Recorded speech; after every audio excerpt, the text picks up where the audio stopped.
Delightful Autogast, renowned through the civilized world from Cordovia to Baghdad, the city spread in splendor beneath a twilit Saharan sky.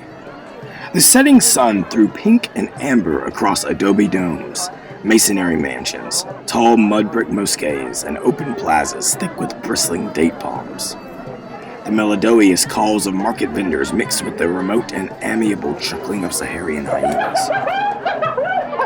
4 gentlemen sat on carpets in a tiled and whitewashed portico, sipping coffee in the evening breeze. The host was the genial and accomplished slave dealer, Manamish. His 3 guests were Ibn Wanatan, the caravan master, Kaliwia, the poet and musician, and Bayagako, a physician and court assassin. The home of Manamish stood upon the hillside in the aristocratic quarter, where it gazed down on an open marketplace and the mud brick homes of the lowly. The prevailing breeze swept away the city reek and brought from within the mansion the palates sharpening aromas of lamb and tarragon and roast partridge and lemons and eggplant. The 4 men lounged comfortably around a low inlaid table, sipping spiced coffee from Chinese cups and watching the ebb and flow of the market life. The scene below them encouraged a lofty philosophical detachment. Manamish, who owned no less than 15 books, was a well-known patron of learning.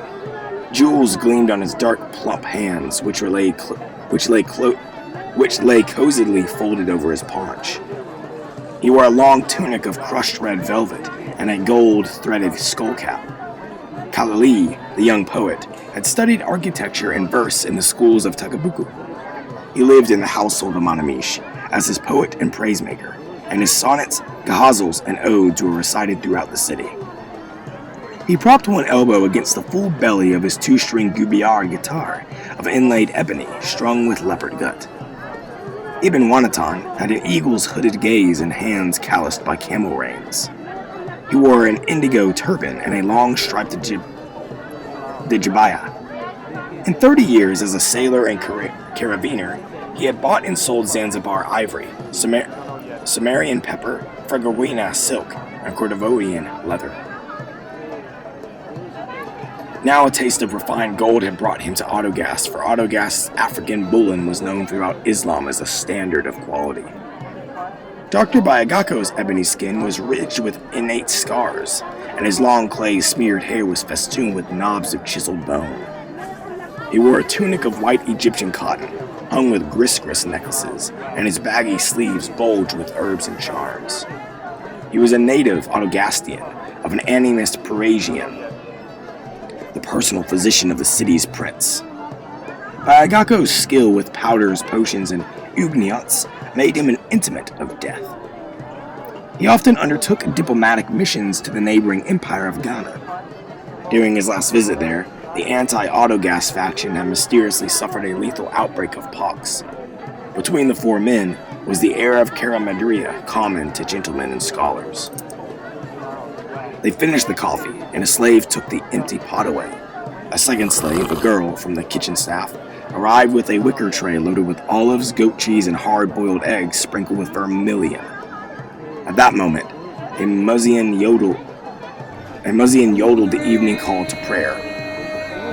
"Ah," said Ibn Wanatan, hesitating. "Just as we're getting started." "Never mind," said Manamish, helping himself to a handful of olives.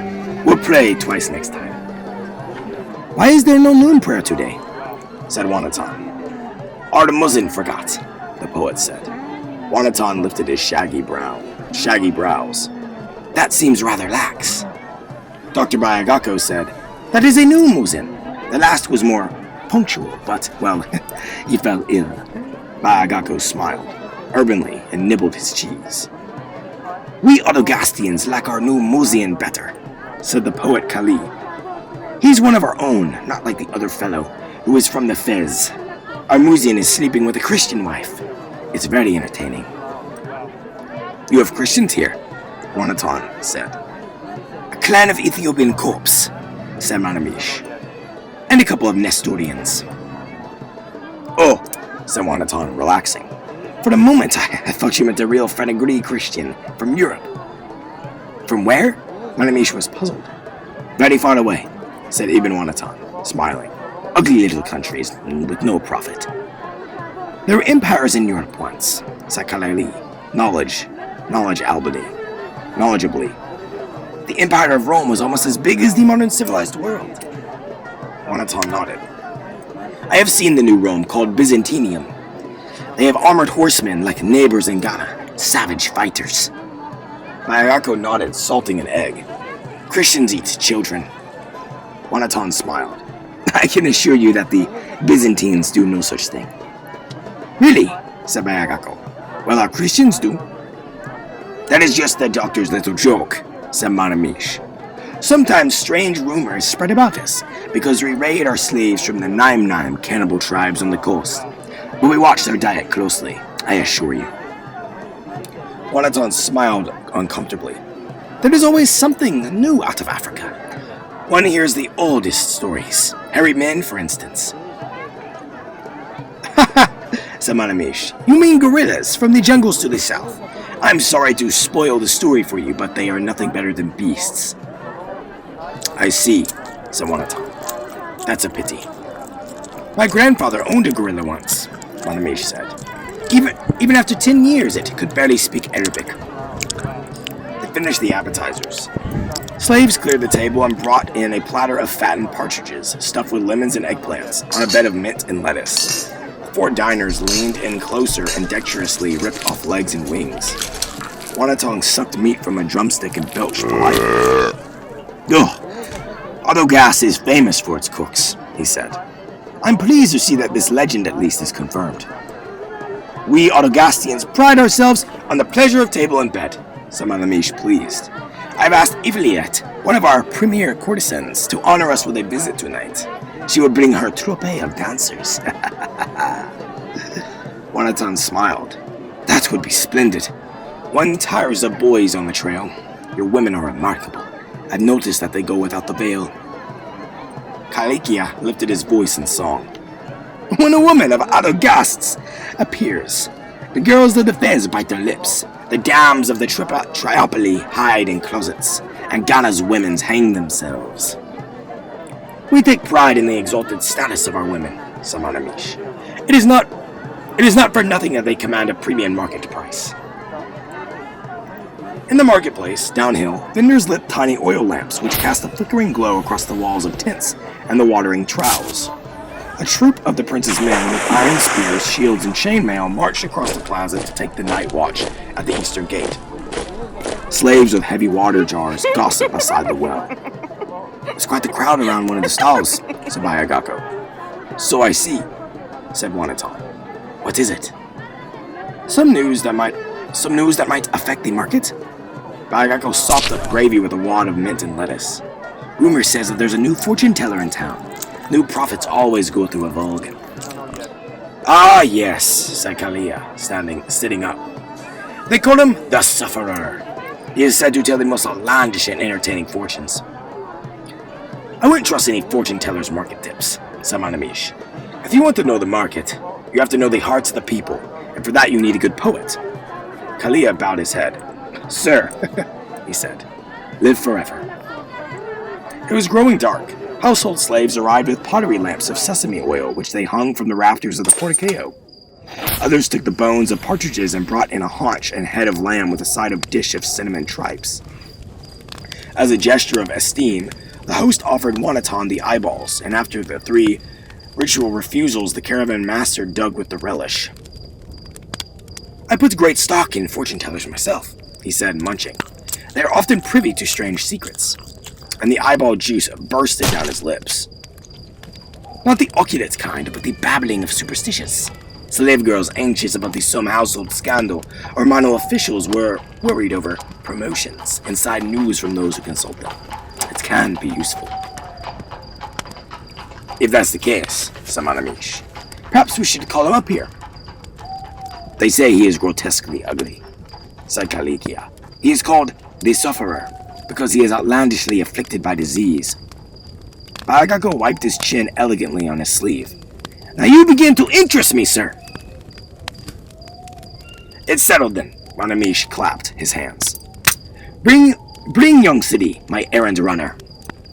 Sidi arrived at once, dusting flour from his hands. He was the cook's teenage son, a tall young black in a dyed woolen dejibia. His cheeks were stylishly scarred, and he had bits of brass wire interwoven with his dense black locks. Manamish gave him his orders. Sadi leapt from the portico, ran downhill through the garden, and vanished through the gates. The slave dealer sighed. This is one of the problems of my business. When I bought you a cook, she was slim and lithe-some witch, and I enjoyed her freely. Now years of dedication to her craft have increased her market value by 20 times, and also made her as fat as a hippopotamus. Though that is beside the point. She has always claimed that Sidi is my child, and since I don't wish to sell her, I must make allowance. I have made him a free man. I have spoiled him, I'm afraid. On my death, my legitimate sons will deal with him cruelly. The caravan master, having caught the implications of this speech, smiled politely. Can he ride? Can he bargain? Can he do sums? Oh, said Manamish with false nonchalance. He can manage that newfangled stuff with his zeros well enough. You know I am bound for China, said Wanaton. It is a hard road that brings either riches or death. He runs the risk of any case, the slave dealer said philosophically. The riches are Allah's decision. This is the truth, said the caravan master. He made a secret gesture beneath the table where the others could not see. His host returned it, and Sidi was proposed and accepted for the brotherhood. With the night's business over, Manamish relaxed and broke open the lamb-stemmed skull with a silver mallet. They spooned out the brains and attacked the tripes, which were stuffed with onion, cabbage, cinnamon, rue, coriander, cloves, ginger, pepper, and lightly dusted with ambergris. They ran out of mustard dip and called for more, eating a bit more slowly now, for they were approaching the limit of human capacity. Then they sat back, pushing away platters of congealing grease and enjoying a profound satisfaction with the state of the world. Down in the marketplace, bats from an abandoned mosque chased moths around the vendors' lanterns.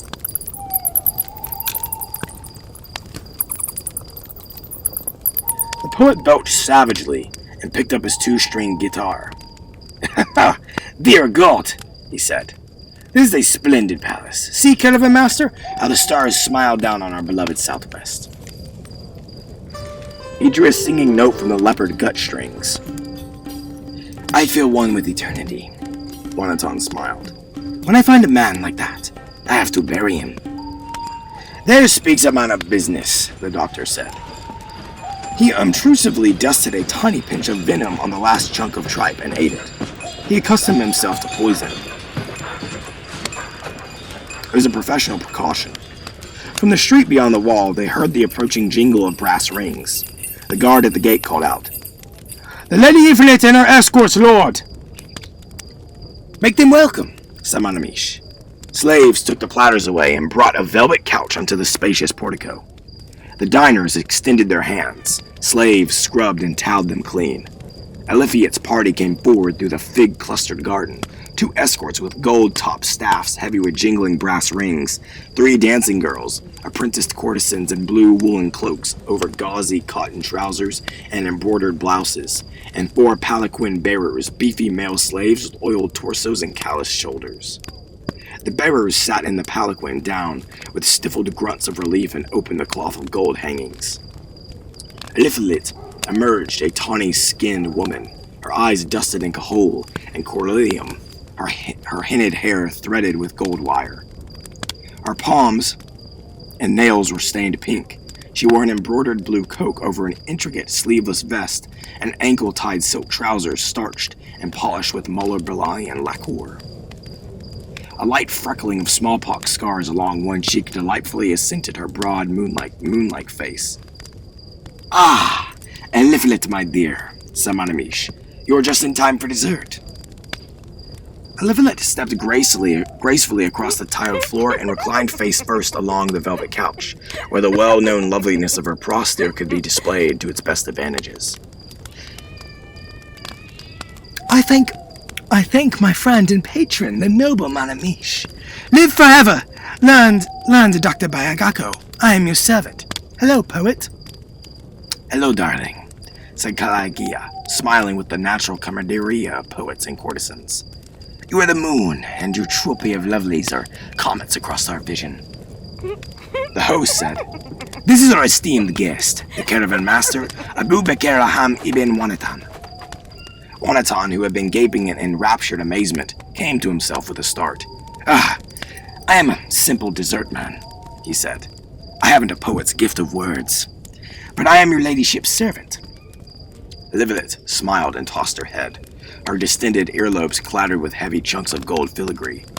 Welcome to Autogast." Dessert arrived. "Well," said Manamish, our earlier dishes were rough and simple fare, but this is where we shine. Let me tempt you with these Desernatkat nut cakes. And do a sample our honey macaroons. I believe there's enough for everyone." Everyone except, of course, for the slaves, enjoyed the light and flaky katif macaroons, liberally dusted with Carawanian sugar. The nut cakes were simply beyond compare, painstakingly milled from hand-watered wheat, lovingly buttered and sugared, and artistically studded with raisins, dates, and almonds. We eat the Dazukat nut cakes during droughts," said the poet, "because the angels weep with envy when we taste them." Manamish belched heroically and readjusted his skullcap. Now," he said, "we will enjoy a little bit of grape wine. Just a small tot, mind you, so that the sin of drinking is a minor one. And we can do penance with the minimum of alms.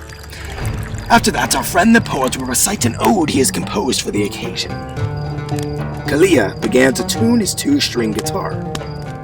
"I will also on demand improvise 12-line gallows in the lyric mode upon suggested topics. And after our digestion has been soothed with epigrams," said their host, "we will enjoy the justly famed dancing of our ladyship's troupée. After that, we will retire within the mansion and enjoy their other equally lauded skills." The gate guard shouted, "Your errand runner, lord! He awaits your pleasure with the fortune teller." "Ah," said Manamish, "I had forgotten." "No matter, sir," said Wanaton, whose imagination had been fired by the night's agenda. Bayagako spoke up. "Let's have a look at him. His ugliness, by contrast, will heighten the beauty of these women." "Which would otherwise be impossible," said the poet. "Very well," said Manamish. "Bring him forward." Sidi the errand boy came through the garden, followed with ghastly slowness by the crutch-wielding fortune-teller. The man inched into the lamplight like a crippled insect. His voluminous dust-gray cloak was stained with sweat and nameless exhaustions. He was an albino. His pink eyes were shrouded with cataracts, and he had lost a foot and several fingers to leprosy. One shoulder was much lower than the other, suggesting a hunchback, and the stub of his shin was scarred by the gnawing of canal worms, as long as a man's forefinger. "Prophet's beard!" the poet said. He is truly of surpassing ghastliness." Epheliet wrinkled her nose. "He reeks of pestilence." Sidi spoke up. "We came as fast as we could, lord." "Go inside, boy," said Manamish. "Soak 10 sticks of cinnamon in a bucket of water, then come back and throw it over him." Sidi left at once. Wanaton stared at the hideous man, who stood quivering on one leg at the edge of the light. "How is it, man, that you still live?" "I have turned my sight from this world," said the sufferer. "I turned my sight to God, and he poured knowledge copiously upon me. I have inherited a knowledge which no mortal body can support." "But God is merciful," said Wanaton. "How can you claim this to be his doing?" "If you do not fear God," said the fortune-teller, "fear him after seeing me." The hideous albino lowered himself with arthritic, aching slowness to the dirt outside the portico. He spoke again. "You are right, caravan master, to think that death would be mercy to me. But death comes in its own time, as it will to all of you." Manamish cleared his throat. "Can you see our destinies, then?" "I see the world," said the sufferer. "To see the fate of one man is to follow a single ant in a hill." Sidi re-emerged and poured the scented water over the cripple. The fortune-teller cupped his manned hands and drank. "Thank you, boy," he said. He turned his clouded eyes on the youth. "Your children will be yellow." City laughed, startled. Yellow? Why? Your wives will be yellow. The dancing girls who had moved to the far side of the table giggled in unison.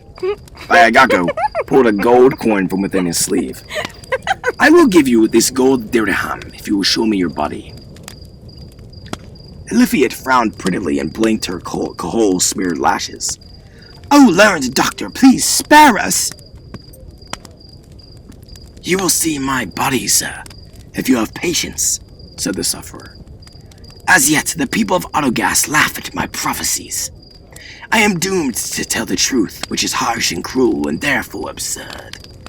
As my fame grows, however, it will reach the ears of your prince, who will then order you to remove me as a threat to public order. You will then sprinkle your favorite poison, powdered asp venom, into the bowl of chickpea soup I will receive from a customer. I bear you no grudge for this, as it will be your civic duty and relieve me of pain. What an odd notion, said Bayagako, frowning. I see no need for the prince to call on my services. One of his spearmen could puncture you like a water-skinned buffalo. By then, the prophet said, my occult powers will have roused so much uneasiness that it will seem best to take extreme measures. Well, said Bayagako, that's convenient, if exceedingly grotesque. Unlike other prophets, said the sufferer, I see the future not as one might wish it to be, but in all its cataclysmic and blind futility. That is why I have come here to your delightful city. My numerous and totally accurate prophecies will vanish when this city does. This will spare the world any troublesome conflicts of predestination and free will. He's a theologian, said the poet. A leper theologian. It's a shame our professors in Tabukio aren't here to debate him.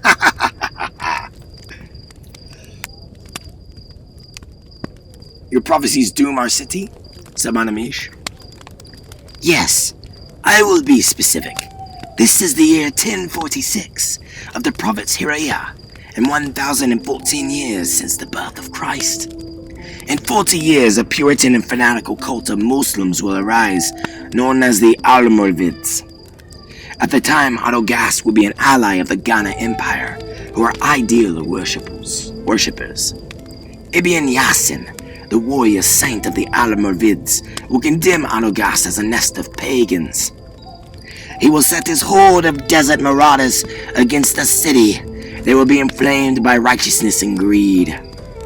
They will slaughter the men and rape the enslaved the women.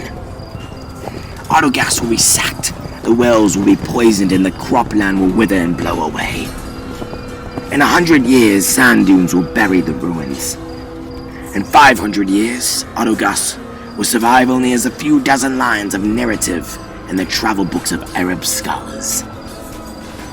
Kalikia shifted his guitar. But the libraries of Timbuktu are full of books on Autogas, including, if I may say so, our immortal tradition of poetry. I have not yet mentioned Timbuktu, said the prophet, which will be sacked by Moorish invaders led by a blonde Spanish eunuch. They will feed the books to goats. The company burst into incredulous laughter, and perpetrated, the prophet said, the ruin will be so general, so thorough, and so all-encompassing that in future centuries it will be stated and believed that West Africa was always a land of savages. Who in the world could make such a slander? Said the poet. There will be Europeans who will emerge from their current squalid decline and arm themselves with mighty sciences, such as giant moving vessels, the giant draped blankets from the western worlds. They will sweep the land with giant devices that shoots gouts of flame and balls at the speed of light.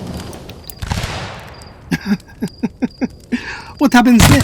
Said Bayagako, smiling.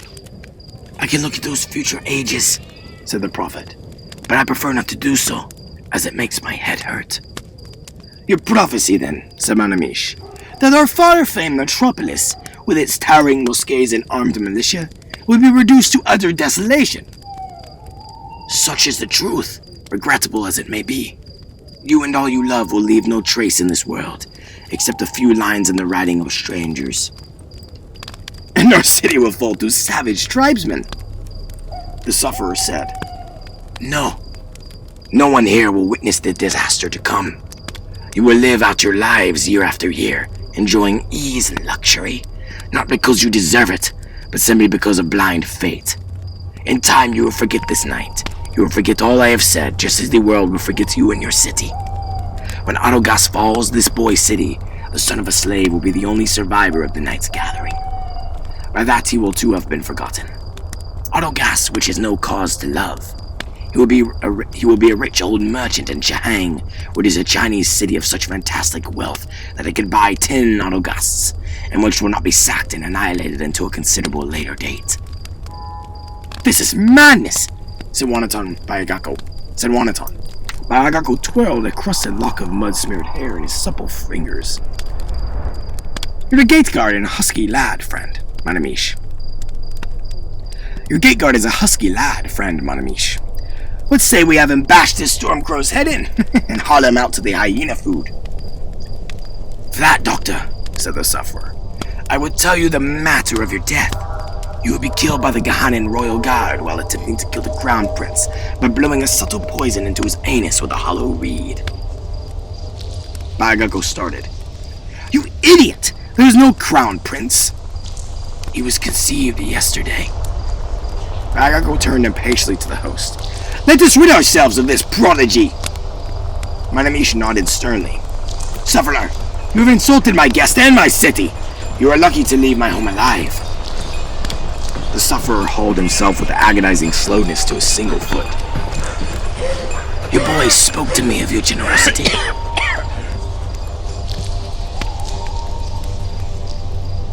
What? Not one copper for your driveling. Give me one of the gold dirhams from your purse, otherwise I shall be forced to continue prophesizing, and in a more intimate vein. Manamish considered this. Perhaps it is best. He threw City a coin. Give this to the madman and escort him back to his raving booth. They waited in tormented patience as the fortune teller creaked and crutched with painful slowness into the darkness. Manamish brusquely threw out his red velvet sleeves and clapped for wine. Give us a song, Kali! The poet pulled the cowl of his cloak over his head. My head rings with an awful silence, he said. I see all waymarks, effaced, the joyous pleasances converted into a barren wilderness. Jackals restored here, ghosts frolic and demons sport. The gracious halls and rich boudoirs that once shone like the sun, now, overwhelmed by desolation, seem like the gaping mouth of savage beasts. He looked at the dancing girls, his eyes brimming with tears. I pictured these maidens, lying beneath the dust or dispersed to distant parts and far regions, scattered by the hand of exile, torn to pieces by the fingers of expiration. Manamish smiled on them kindly. My boy, he said, if others cannot hear your songs, or embrace these women, or drink this wine, the loss is not ours, but theirs. Let us then enjoy all three, and let those unborn do the regretting. Your patron is wise, said Ibn Wanaton, patting the poet on the shoulder. You see him here, favored by Allah with every luxury, and you saw that filthy madman bedeviled by plague.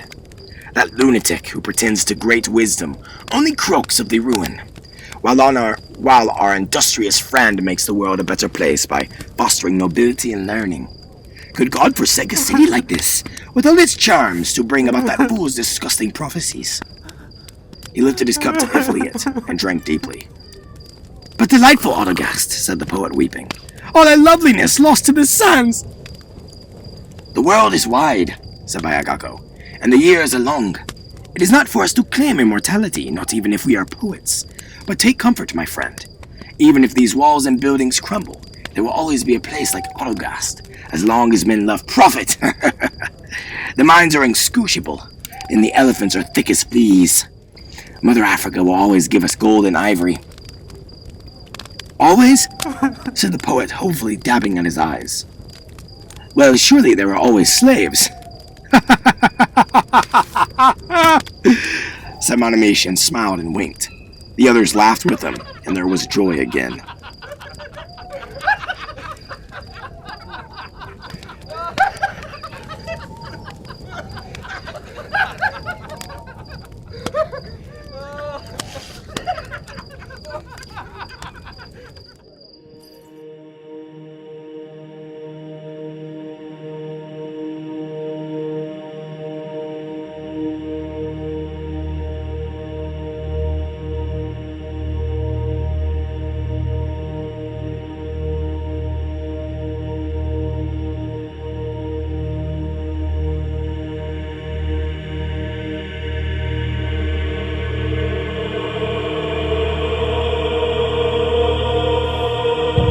Sir, open this door right now, damn you! I demand to be open!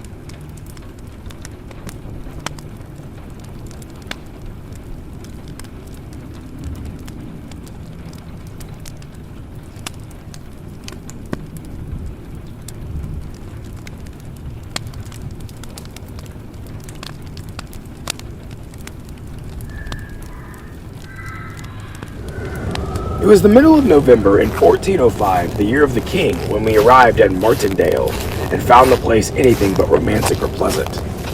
The walks were wet and sodden. The trees were leafless. There were no flowers, save a few late pink roses blooming in the garden. It has been a wet season, and the place looked miserable. Claire would not ask Alice down to keep her company in the winter months, as she had intended, and for myself, the Cronsons were still absent in New Norfolk, where they meant to spend Christmas with old Mrs. Cronson, now recovered. Altogether, Martindale seemed dreary enough, and the ghost stories we had laughed at while sunshine flooded the room became less unreal when we had nothing but blazing fires and wax candles to dispel the gloom. They became more real also when a servant after servant left us to seek situations elsewhere, when noises grew frequent in the house, when we ourselves, Claire and I, with our own ears heard the tramp, the banging, and chattering which had been described to us.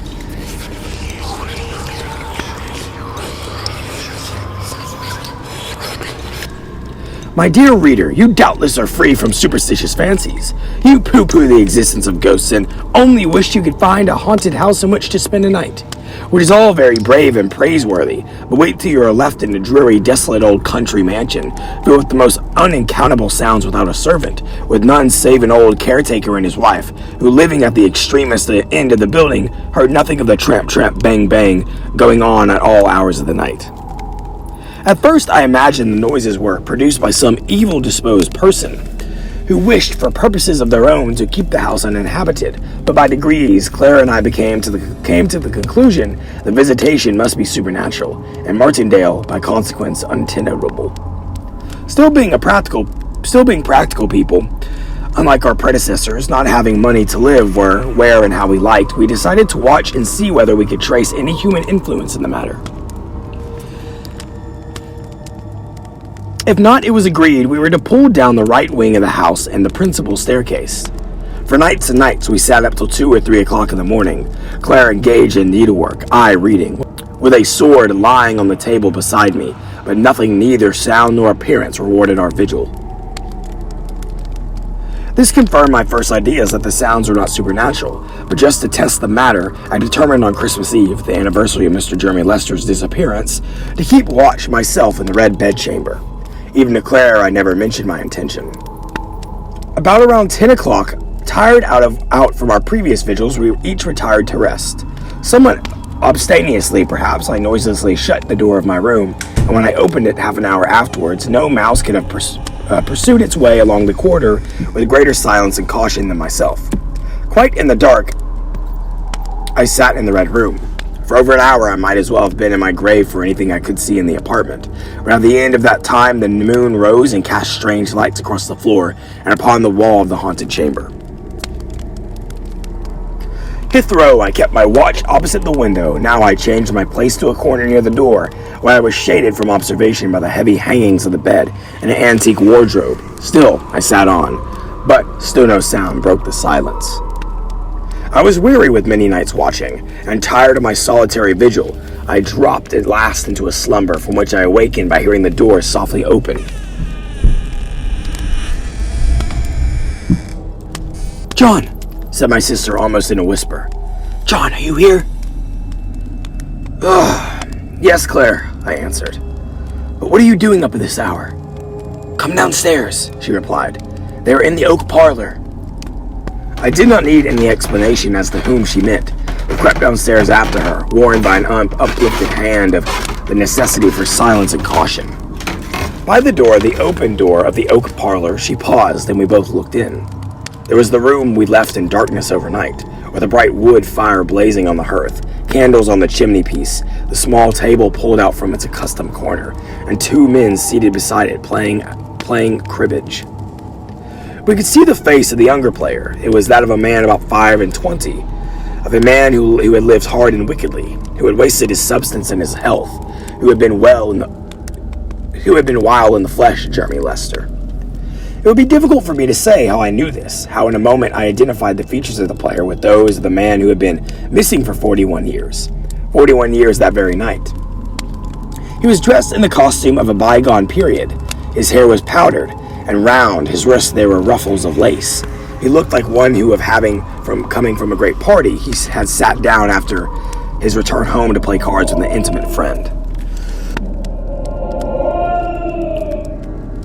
On his little finger there sparkled a ring. In the front of his shirt there gleamed a valuable diamond.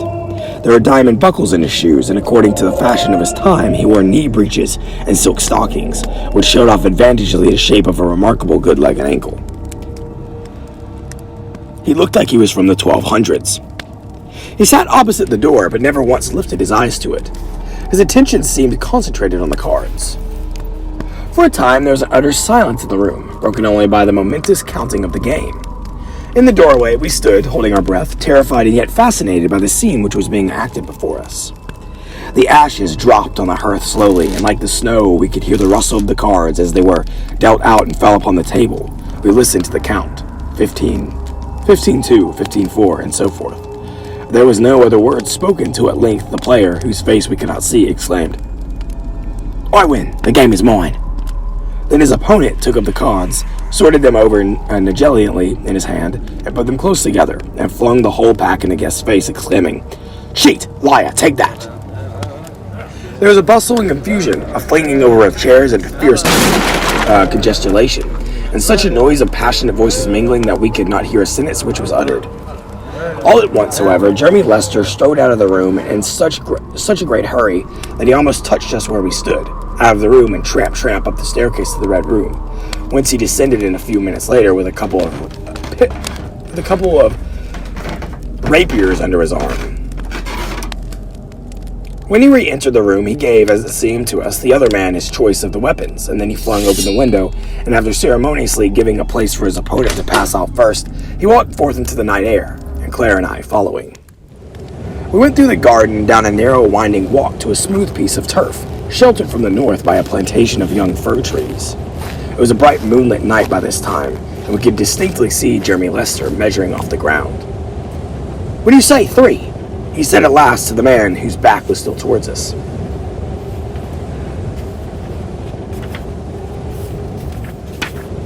They had drawn lots for the ground, and the lot had fallen against Mr. Lester. He stood thus, with the moonbeams falling upon him, and a handsomer fellow I would never desire to behold. "1, began the other. 2, and before a kinsman had the slightest suspicion of his design, he was upon him, and his rapier through Jeremy Lester's breast. At the sight of that cowardly treachery, Claire screamed aloud. In a moment, the combatants had disappeared in thin air. The moon was obscured behind a cloud, and we were standing in the shadow of the fir plantation, shivering with cold and terror. But we knew at last what had become of the late owner of Martingale, that he had fallen, not in a fair fight, but foully murdered by a false friend. Now, it was just a simple, ghostly haunting. A ghostly duel, if you might say. When late on Christmas morning I awoke, it was to see a white world, to behold the ground and trees and shrubs all laden and covered with snow. There was snow everywhere, such snow as no person could remember having fallen for 41 years. "It was on just a Christmas as that Mr. Lester disappeared," remarked the old sexton to my sister, who had insisted on dragging me through the snow to church, whereupon Claire fainted away and was carried into the vestry, where I made a full confession to the vicar of all we had beheld the previous night. At first that worthy individual rather inclined to treat the matter lightly, but when a fortnight after the snow melted away and the fir plantation came to be examined, he confessed there might be more things in heaven and earth than his limited philosophy had dreamed of. In a little clear space just within the plantation, Jeremy Lester's body was found. We knew it by the ring and the diamond buckles and the sparkling breastpin, and Mr. Cronson, who in his capacity as magistrate came over to inspect these relics, was visibly perturbed at my narrative. Pray, Mr. Lester, did you in your dream see the face of the gentleman, your kinsman opponent? No, I answered. He sat and stood with his back to us all the time. There was nothing more, of course, to be done in the matter, observed Mr. Cronson. Not a sword of steel and knight iron armor. He struck him with the sword. Nothing, I replied, and there the affair would doubtless have been terminated. But that a few days afterwards, when we were dining at Cronson Park, Claire all of a sudden dropped the glass of water she was carrying to her lips, and exclaiming, "Look, John, there he is!" rose from her seat, and with a face as white as the tablecloth, pointed to a portrait hanging on the wall. "I saw him for an instant when he turned his head towards the door as Jeremy Lester left it," she exclaimed. "That is he." Of what followed after this identification, I have only the vaguest recollection. Servants rushed hither and thither. Mrs. Cronson dropped off her chair into the hysterics. The young ladies gathered around their mamma. Mr. Cronson, trembling like one in an ague fit, attempted some kind of explanation, while Claire kept praying to be taken away, only to be taken away. I took her away not merely from Cronson Park, but from Martingale. Before we left the latter place, however, I had an interview with Mr. Cronson, who said the portrait Claire had identified was that of his wife's father, the last person who saw Jeremy Lester alive. "He's an old man now," finished Mr. Cronson. "A man of over 80 who has confessed everything to me. You won't bring further sorrow and disgrace upon us by making this matter public." I promised him I would keep silence, but the story gradually oozed out, and the Cronsons left the country. My sister never returned to Martindale. She married and is living in London now. Though I assure her there are no strange noises in my house, she would not visit Bedfordshire, where the little girl she wanted me so long ago to think of seriously is now my wife and the mother of my children.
golden sun rays cascaded the bedroom with an aura of holy light, and it penetrated through the cold glass pane. The bed was so warm and sweet, I barely wanted to move from the baby blue sheets that was wrapped around my entire body, like a coil of snakes squeezing my legs. The back of my head was atop the soft pillow that was braided with white lace on the edges, that resembled more of a French napkin than anything else I might add in reason. My hands felt warm as well, the hot red blood pulsing and pumping and streaming through the web of my blue veins that danced through my body under the skin. And the house I was in felt like a cozy, soothing warmth, one of what you would feel when hugging your mother after a hard day's work. I wriggled my toes, and the two small ones of the left foot popped and cracked the bone, and I felt stress and tension, but then temporary relief and relaxation from the bone crack. I yawned and stretched my arms up into the air and wrangled my wrists around to pop those bones. I also could feel yet another warmth pushed up against my back from behind. I rolled over in the bed, knocking over a pillow at the end that softly hit the floor with the lightest sound like a pigeon feather, and spotted my wife fast asleep next to me. I warmly smiled to myself and placed my hand on her back and felt her breathing, her back rise, expand, and then go back down. I traced my middle finger down her spine. Her white, soft skin felt smooth and nice. I then ran my right hand through her tangled up blonde hair that was the color of the London beaches in the springtime, like speckles of sand grains all intermeshed into one pearly sunset, like when the sky hits and turns a hazy orange pink just before the sun makes its rest beneath the invisible azure horizon, like the color of a kingfisher's back. I yawned and sat up, stretching my spine and then planting both my bare feet on the wooden planks. It was warm in the house, probably because of the cooker that was burning under the hot coals in the kitchen downstairs. I was wearing nothing at all, and the sun shone on my naked body and felt hot on my skin, but a soothing hot that the sun rays only hit certain parts of my body, making me feel joy from the feeling, and my shadow only appeared on the wall in sections of the black color. I slightly smiled to myself. I gazed around the room, spotting a four wooden chairs surrounded by a tiny redwood table where a chessboard lay with the white and black pieces on top of it, where mostly me and my wife played games together. She usually beat me. She's always been good at chess. There was a medium-sized linked redwood bench, and the redwood sparkled polished in the morning sun, as if almost appearing like red Arabian marble from the Middle Eastern lands, where a pair of my folded clothes, washed and cleaned and dried, were folded and laid upon. My sweet love always knew to have my clothes clean and washed through the soap basin the night before, if I had worked the very next morrow. I looked over my shoulder at my wife, who was snoring softly, like a little songbird perched on purple wisteria flower on a veranda. A sweet, soft song to my ears. I slowly walked over, but stepped quietly as to not wake her from her deep slumber, and bent down to her level. She was so peaceful when she sleeps. Her sandy blonde hair, long and braided, that fell over half of her naked back, and front shoulders curled at the ends. Her eyes were shut, but I knew her emerald eyes sparkled when she would yawn and awaken. Her adorable little nose and face and forehead were creased, as if she was in deep thought, but in reality, in retrospect, she wasn't. She must be dreaming. I kissed her forehead and then traced over to look at myself in the long silver glass mirror that was propped up against the wall next to the bed. Standing naked and forlorn, I eyed my muscles that lined my arms and my flat chest. I was looking fairly skinny and lean. My legs had been building up some muscle as well as my arms due to the grueling farming work with the green cabbages, orange carrots, red radishes, and purple plants, tending it to the soil with the plow, for winter was coming. My long brown hair that fell and reached to the top of my shoulders was thick and full, and my blue eyes looked fatigued. I took a deep sigh knowing winter was coming, for it was already in mid-November, and the early signs of frost and ice were setting into the surrounding environment, which meant crops would grow slow and they would wilt. Me and my wife lived in a small farming plantation in North England, just a few miles outside the city gates of Yorkshire.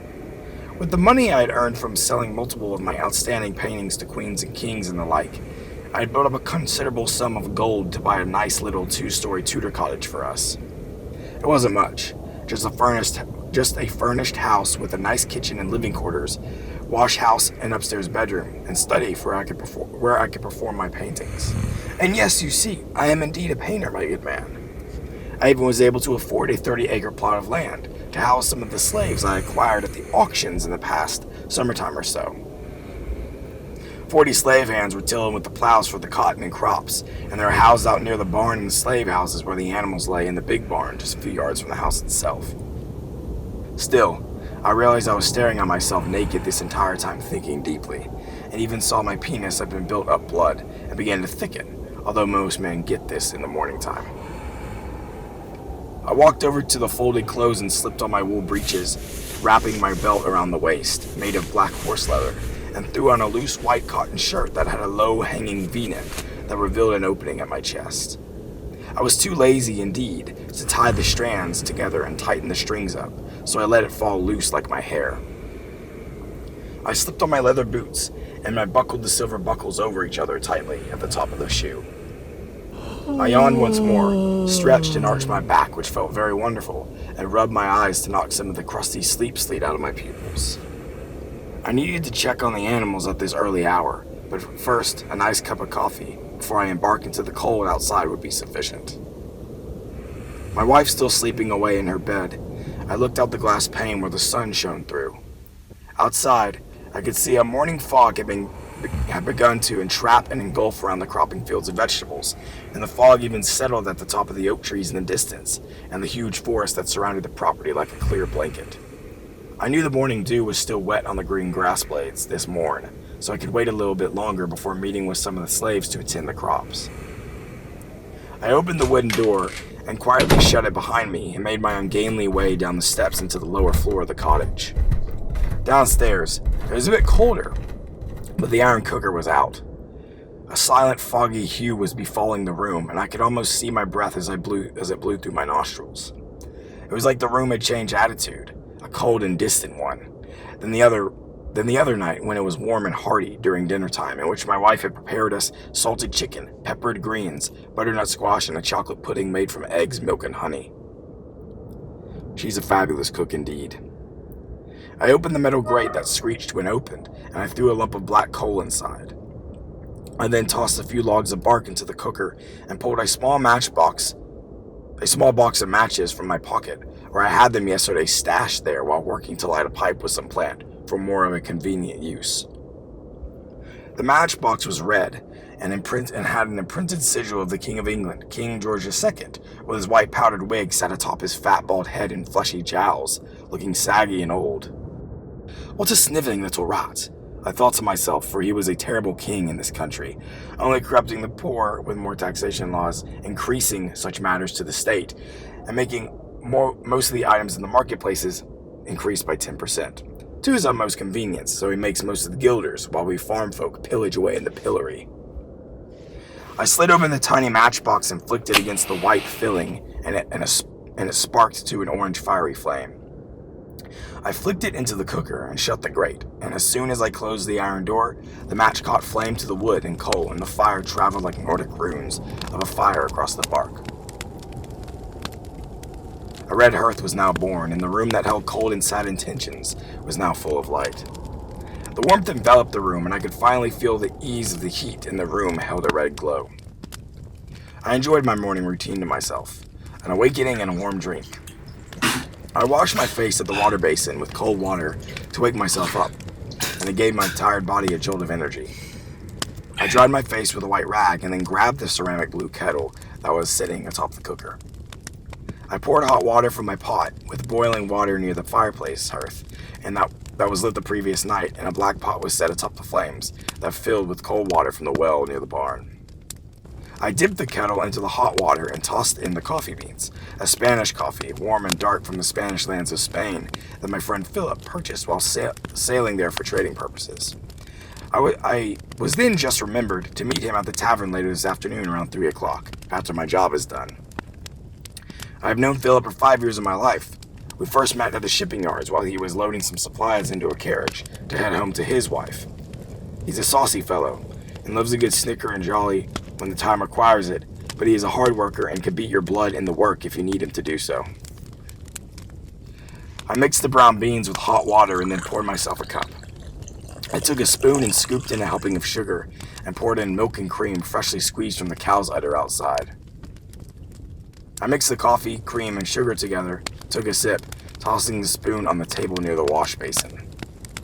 The warm aroma of coffee hit my tongue and my taste buds enjoyed the sweet flavor. It sent a powerful warm feeling down my chest, and it soothed me quite nicely. I sat by the fire in a wooden chair at the table that was in the center of the room near the stovetop. Up in the hearth were spices like pepper, cloves, garlic, cardamom, paprika, and many other dried meats that were salted, and vegetables to cook that hung from the ceiling. As I sipped the coffee, I thought of the job I must do today. I recently had painted a work for a master of the sea just a few weeks ago. It was up in my painting study as of now, and I was to deliver it to him and get paid a fancy price for the work. I was a nervous man, indeed, for I had needed this pay to get more tackle and food for the animals in the barn to feed them before winter sets in. What if I wasn't a good enough painter? I know I've sold plenty of prized paint trees, but this man whom I was selling to was different. He wasn't any noble folk or townsperson. He was a man of honor and stability, a naval officer who has sailed and traveled the world by ship, but instead, I have never even left England. I honestly didn't need to. All I needed was the comforts of my home with my wife and spending time with her. That's all I need. That's what matters to me the most to my heart. It's what makes me happy enough. I love her so much. I reached over and opened a drawer next to the table and pulled a oak wooden pipe from it. I knocked the old ashes from the heel of my boot, and slipped a little leather bag out of my pocket. I untied the knot that was wrapped around the opening and dumped the red tobacco out as if it looked like bits of clumps of brown soil. I stuffed it in my wooden pipe until it was firm in the hole, lit a match, breathed in and puffed to get the brown plants to catch, and then hit my nostrils like sweet candy. I sucked the lip of the pipe and blew the warm smoke out into the air as it swirled around like a silver mist. I finally heard the steps creak, and down came my wife in a silk-white nightgown that flopped over her feet. Her blonde hair was long to her shoulders, and she yawned as well, and her tired green eyes were creased from sleep. She went over to the cooker, where I set the kettle, and poured herself a cup.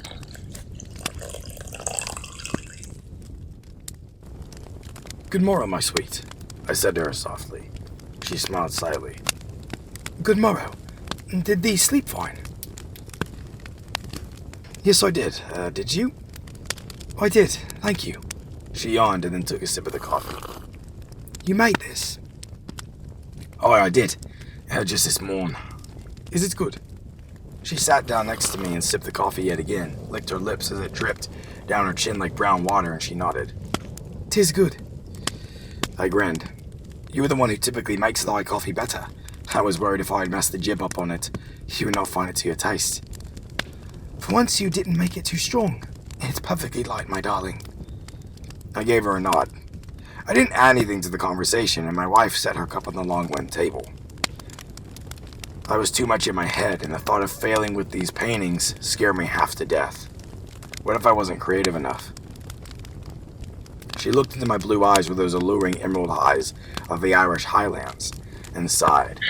I kept my vision on the blazing red hearth in front of me, and I could feel the warmth on my clothes. "What bothers thee?" I asked, a bit confused. "You're worrying about it again," she said. I sighed and set my coffee cup down on the table, smoked my pipe, and blew the steamy smoke into the air. "I'm not worrying about anything," I said. "Yes, you are. Don't deny thee." "I ain't denying anything." "You worry yourself too much of this job. Just last week, while tending the crops, you were as quiet as a field mouse, and you barely spoken a word to the slaves in giving them correct instruction. It's clogging your thoughts. You mustn't let it eat you away. You get quiet when you're about to bestow your paintings to other patrons." "I am nervous, Elizabeth. I am," I said, worried. "Sebastian, I know you are, but you're a bright mind and steady hand and heart. You have a creative hand, a gift from God that makes you paint like you do. You are a bright, smart man. You can do this. They're not needn't worry for such matters." I smiled slightly and leaned back in the chair, creaking a bit.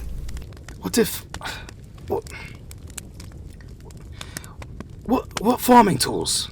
Wait, What if we don't get this acquired pay? That means no food for the livestock and no farming tools. We need new hoes, they have rusted so. The animals are lean and need to be fed and fattened up. We don't get the tools needed or feeding those hogs out in the pens and getting the meat to salt and dry. And if winter closes in on us before we get the average supplies, we will starve. This man must buy the paintings, and if he does not, I will find a way to make them. I said, annoyed. You dare say, kill the man and take his money? Elizabeth exclaimed in shock. Jesus, Lizzie, gods no. I'm not as feeble-minded as such of a tinkering boy in those stable yards. I will not befall harm upon that man, for I would adverse him in the art of painting. Make him see what this work truly stands for, I said. Elizabeth smiled. You always saw art for its beauty. That is one thing I do love about you, Sebastian. I grinned slightly. The thing that admires me of thee is your constant support to my artistry. I thank you for that. Always, my darling. She grinned a row of white teeth and kissed my lips. She pulled away and looked out the window. It was turning to mid-morning by this time. The sun was rising above the clouds. I sighed and finished off my coffee and pipe. I stuffed the beautiful pipe with more plant and lit another flame and smoked it. I'd best be getting out there and telling Motsy and Jimmy how to tend the pumpkins before it gets noonday, I said. Elizabeth stood up and sat on my lap, and I felt her buttocks on my thighs, which aroused my penis to where it began to poke out and up through the breeches. Elizabeth felt it, noticed it, and began to sway in motion that made my eyes roll into my head. A little present for you before you set out for your day, my love. She grinned and knelt down before me and unbuttoned my pantaloons.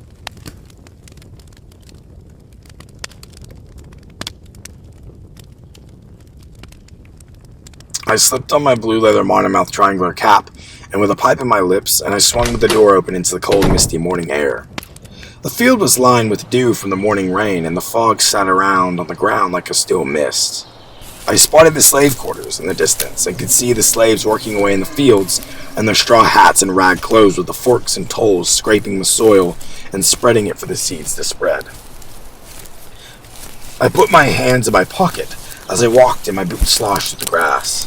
I could see the barn, pitched up like a smaller version of my cottage, and then I looked behind me at the house at our village-like cottage, with a stone chimney puffing out smoke, and my wife willing away at the cookery for the midday meal.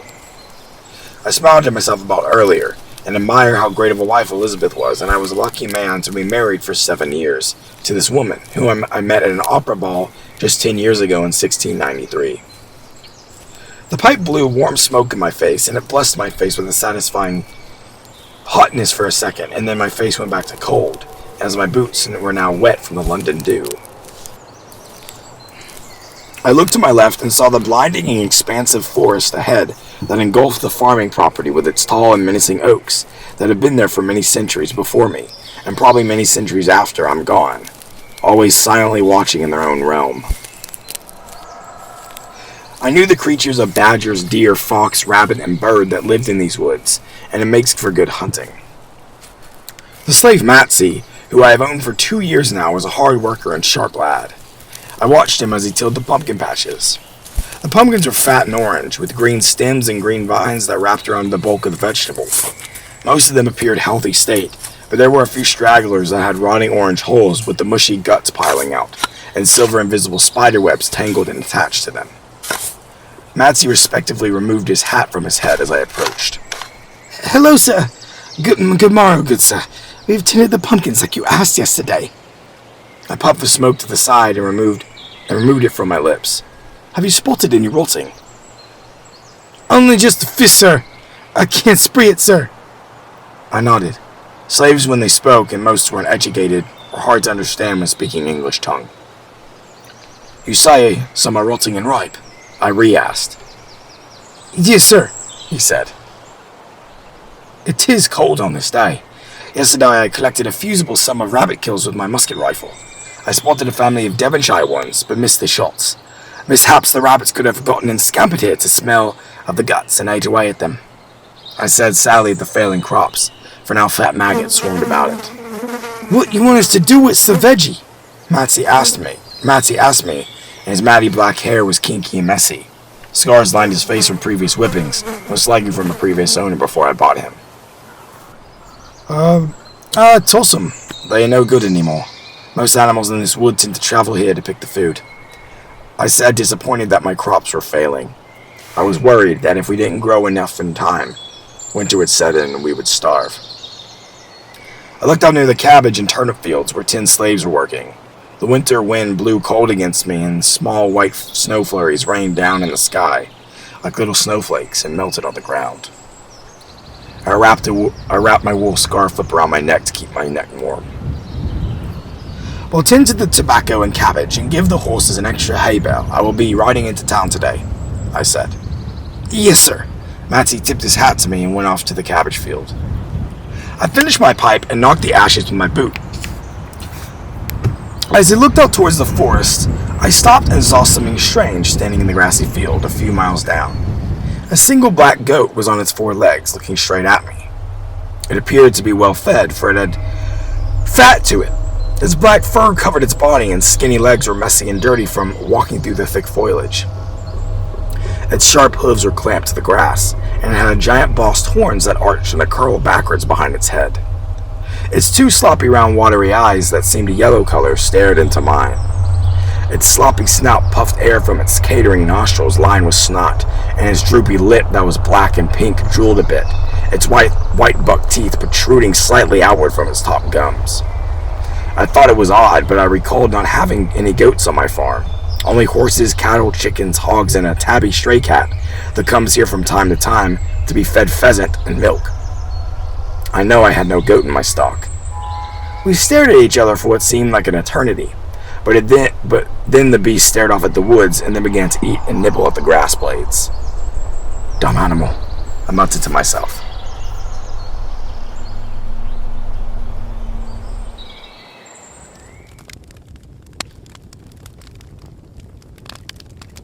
Later that morning, my wife Elizabeth fitted me with a long brown trench coat that fell to my inner knees and helped me put on my thigh-high boots. I had tied my long brown hair to the back of my head in a bun and let the ponytail drop down over my shoulder. Elizabeth rubbed the back of my shoulders and then kissed my neck on the left side, and then rested her head against my shoulder blade, having just her green eyes peer over into the mirror behind me. You look handsome. You can do this, she said. Thank you, my love. You're right, I can.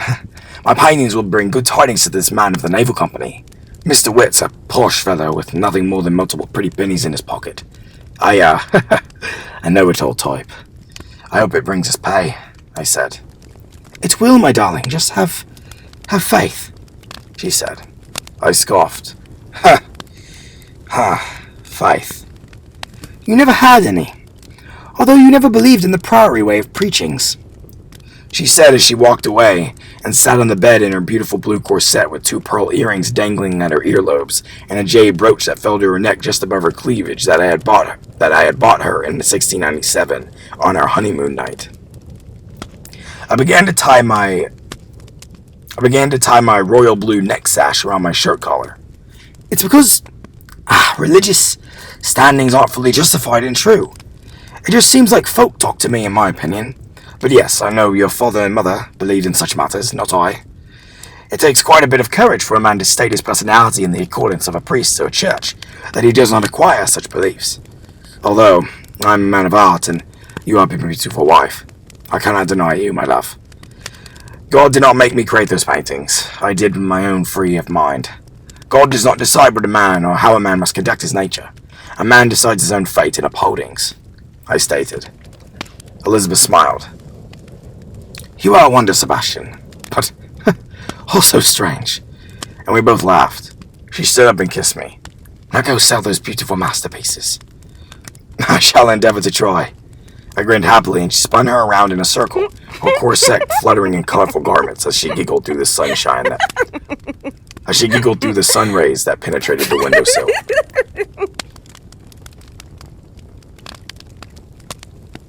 I gathered my things, my sack of gold shillings, a few papers of stating an identity, a loaded flintlock pistol, brandished and clean and of English weaponry, and I traveled downstairs and out of the kitchen into my painting room.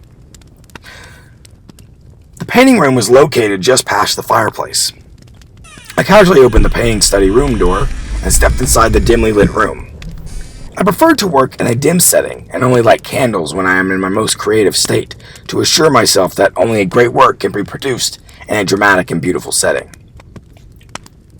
White wax candles with black wicks were on the sconces against either side of the wall, and familiar gray ashes were sitting atop of the candle hole surrounding the wick from previous lights. A red curtain was dashed over the window that was high above my painting stall, and an empty white canvas with splatters of rainbow color were in front of me, and some of my empty painting palettes were stashed on the floor. In the front of the stand was a wooden chair. I breathed in the smell of pastels, oil paints, acrylics, and egg wash. The various colors of paints: red, maroon, yellow, lime, pink, rosé, orange, purple, velvet, gold, silver, black, brown, baby blue, royal blue, sand, burnt, and lavender and honey. The smells reminded me of the past works that I enjoyed working on, like The Saint and the Hound, an exciting biblical scene with Mary the angel and a hound whimpering in fear from its abusive owner, with the angel with a comforting hand drawing it near in a hedge garden, with Greek fountains or even the Arctic fox trudging through the snow and barren brush. I tended to stick to more of a landscape and beast paints, but I enjoyed doing a few more of people and some self-portraits, like the one I did of King George II 3 years ago in the spring of 1700. He paid me a sum of 2,000 guilders in price. He loved that painting, and I was proud of it myself. I saw the painting that I was going to be selling today leaning adjacent the wall. I left it there to dry last night so the paint would be safe to travel through the weather and not to damage my magnum opus. It depicted a ship, the HMS Victoria, sailing through the waters, and it was from a side-angle view of the ship in the open ocean water.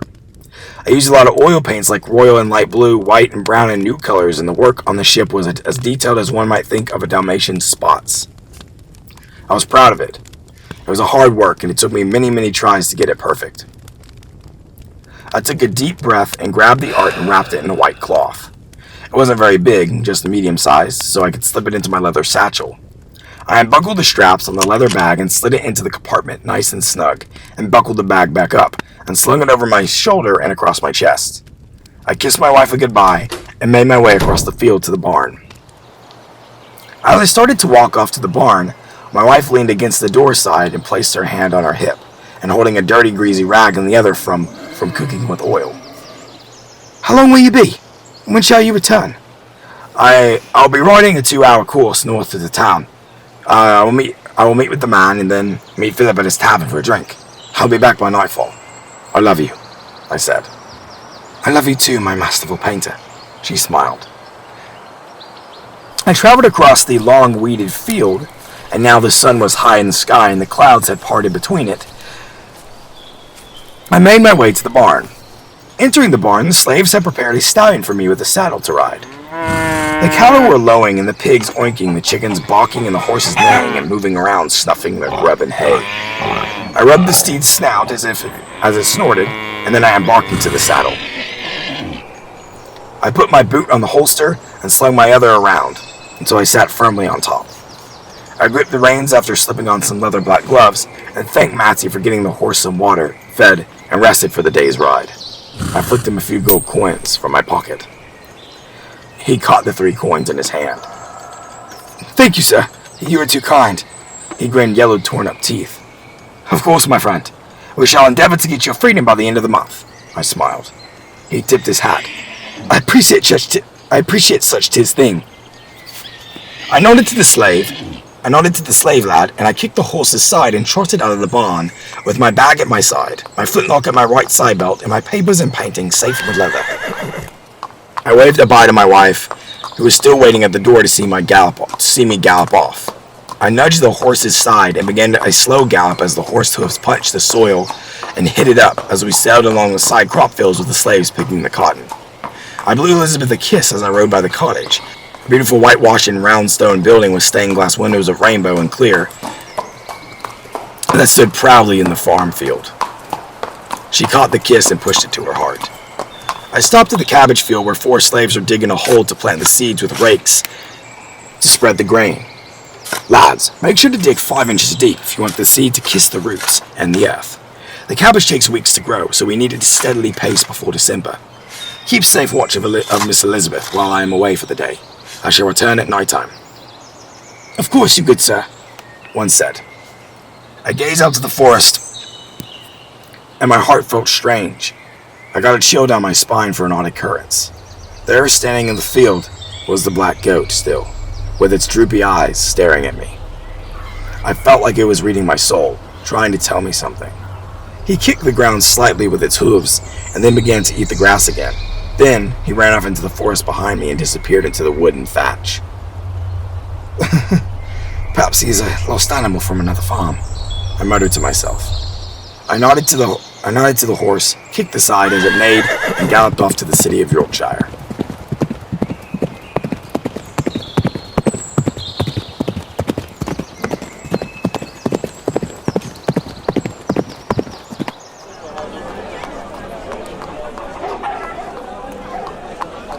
Within 2 hours, I had made it into the city of Yorkshire, England. The city was thralling with life, as I led my horse down the cobblestone streets. Many bakers, blacksmiths, taverns, and brothels, and other speckled houses dotted the streets where there were people making their way into the shops and walking along the streets, either to the town square, to the marketplace, where they sell exotic items, or to the ship harbor. I spotted the harbor with big ships docked, and they were gently swaying in the ocean current as the sailors began to load the ships with supplies and letting the sail flap down from the mainmasts. I could see billions and billions of dots of them walking along the beams high above in the ship. There were even trinket sellers trying to sell their useless wares at the docks, but most sailors gave them no attention. I could hear the ship bells ringing in the distance as they called up to my ears, and I could hear the muffle and gruffle of people talking, laughing, singing, and barking at one another, from trading to bickering to bartering to insulting. Carriages rolled and rocketed down the streets on their big wheels as 4 big gray mares pulled it along with merry Mai couples inside going for a ride. I slowed my horse down to a stop in the street and pulled out a map of the city. I unrolled it in both my hands and looked through the various marked streets, alleyways, and water canals. I was supposed to be meeting at a place called the Department of Naval Civilities. I looked from the map up at the harbor with seagulls flying noiselessly about, squawking and chirruping over the scraps from the marketplace and the docks, and I watched many people in dressed fancy petticoats, cavalier plumed feathered hats, women in corsets twirling their parcels. I eyed the map with the dotted lines on the streets. It appears to be a Pudding Lane and Fig Street, so, possibly name it this way? I said to myself and pointed down a street. Near the harbor, I presume. I folded the map up and nudged my horse down the street. As I began to trot on the animal, I rode by the gallows where 4 unfortunate souls were swinging gently in the breeze. 1 woman, 3 men, all marked with signs tied to their bellies saying witches. I myself never believed in witchcraft, but the world sure has society full, doesn't it? They're all scared witless of it, but I don't see the harm in such magical matters anyhow. The nooses had strangled them till their faces were black-purple, the color of an old bruise. Their tongues protruding through their lips, their eyes swollen and sunken.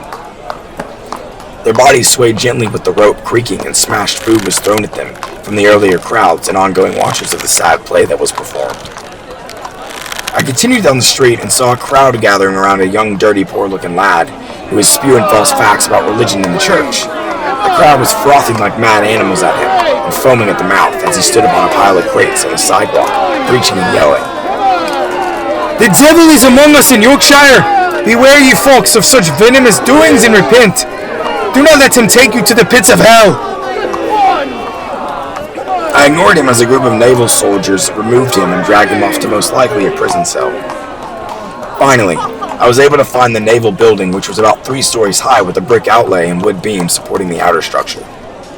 I hopped off my mighty stallion, rubbed its snout, fed him a few lumps of hay from the street cracks in the ground that was also lined with green moss. I removed my hat, took a breath, rubbed my hair back, and stepped through the door.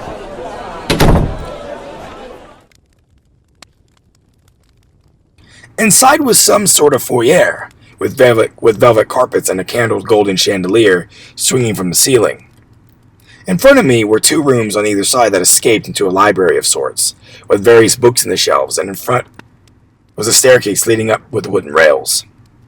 A few plants and pots, Papyrus and palm, more of an Egyptian style of jungle, was in the corners of the room. No one was around, which I thought was quite odd. Hello? I called out. It was dead silent. I could only hear the faint crackling of a fire from upstairs somewhere. I held my hat in both my hands and shrugged and sat down in a chair in the foyer against the left side of the wall, next to a shelf of olden books, bound with binding of leather, and a picture of the map of the world above my head. A few minutes later, a maid of sorts came trotting down the stairs, holding her dress up to reveal her dainty little white ankles and silk slippers. As she breathed heavily, she was a heavy-set type of woman, with stringy red hair that fell to her shoulders. "Why, are you Mr. Cauldron?" she asked shakily. I stood up. Yes, I am." "Right this way, Mr. Witz is awaiting your presence. He's up in his study," she said. "Oh, thank you, my lady," I smiled. "You are most welcome. You were delivering the painting, yes?" "I am." "Oh, a painter in our midst! How many paintings have you succumbed and created?" The young woman wondered in awe. 34, miss," I said. She grinned. "How can one man create such a spectre?" "Miss, it is not the matter of what you create. It is the matter of how to create it," I smiled. She giggled and bowed and nodded, and I followed her up the stairs. Once going up the carpeted velvet stairs, and placing my hand and sliding it along the smooth wooden banister to the top, I traced down a hallway lined with various paintings from Leonardo da Vinci to Giovanni to Goya. And I then spotted the painting, Saturn Devours His Son, a dark and demented painting of a god ripping the neck flesh from his son and chewing him till the blood run down his body. I shivered at the dark deed. The maid swung open a door at the end of the hallway, with doors on either side of us, for the door was made of teak wood, and I stepped inside.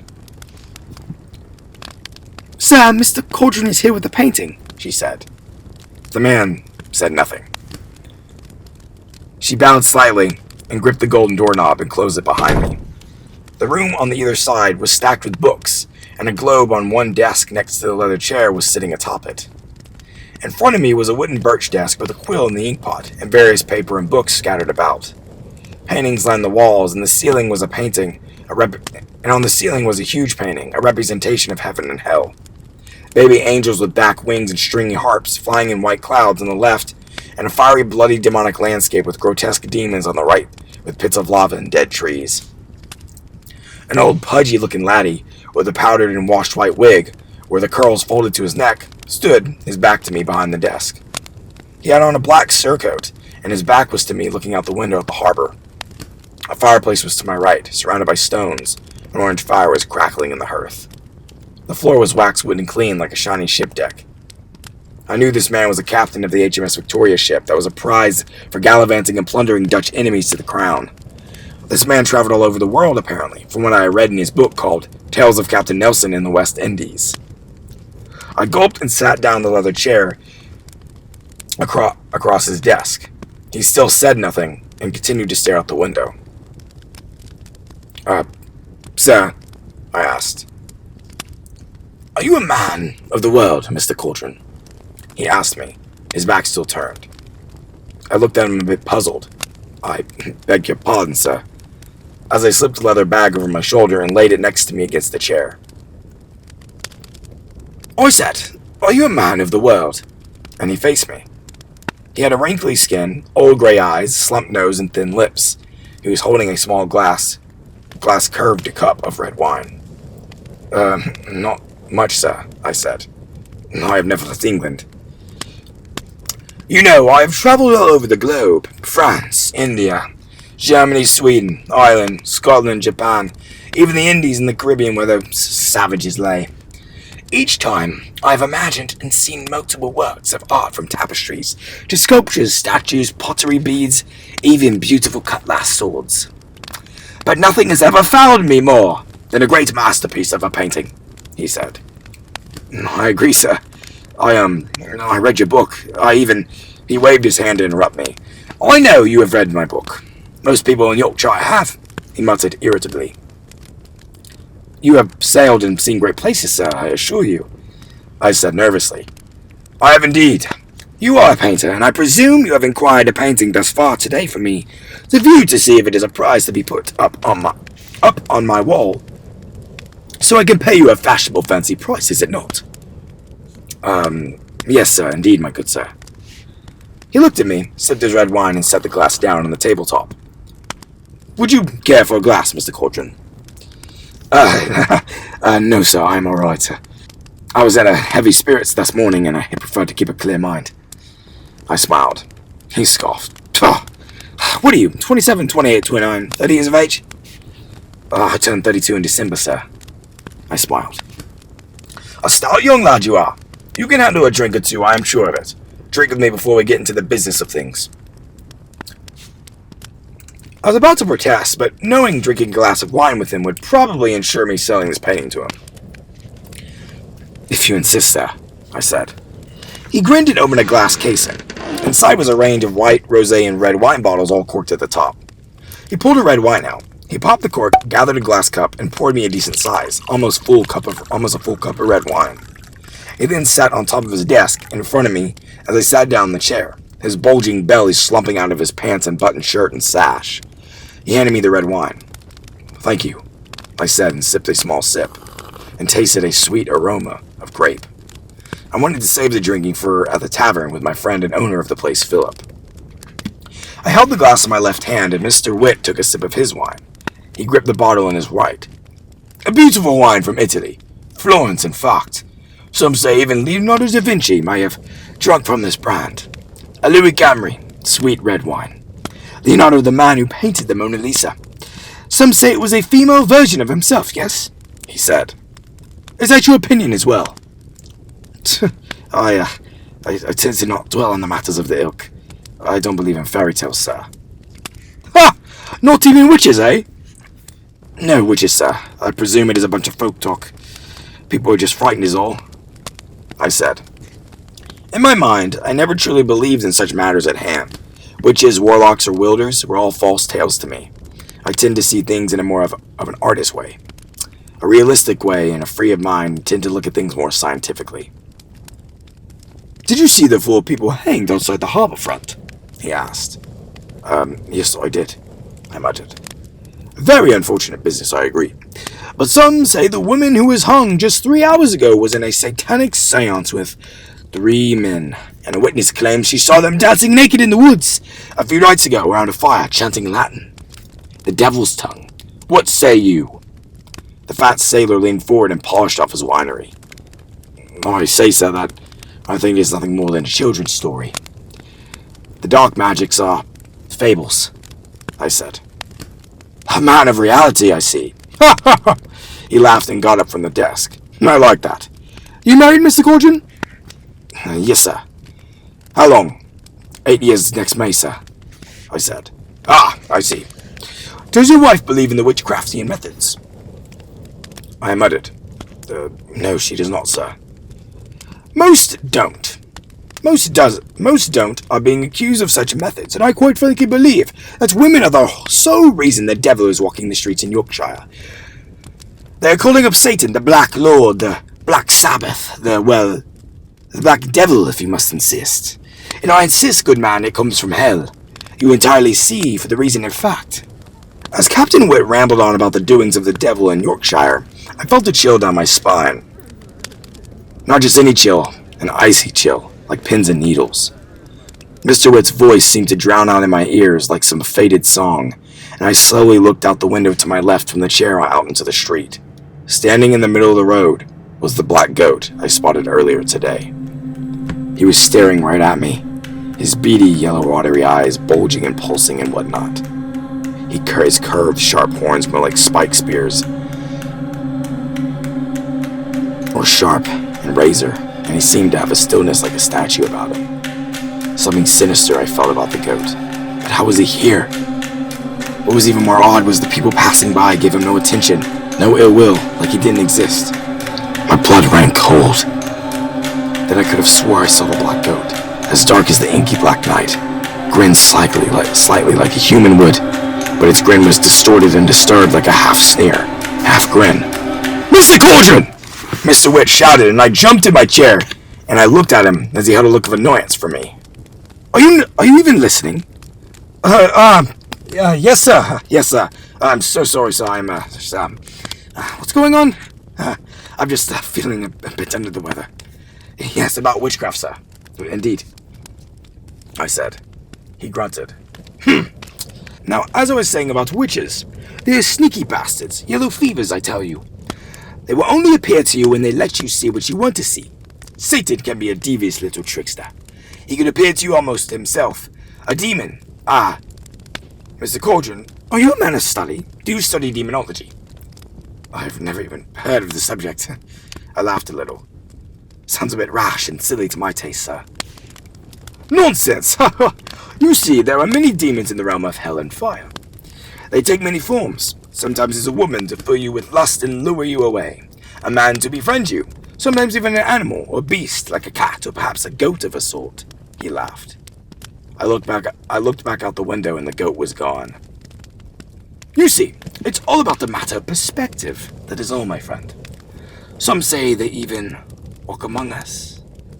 He grinned and it sent a chill down my spine, and Mr. Witt stared at me as I clutched the bag in both my hands as it sat on my lap. Then he burst out laughing. I'm just drolling you, good sir. There be none 'tis thing go witches and devil demonic.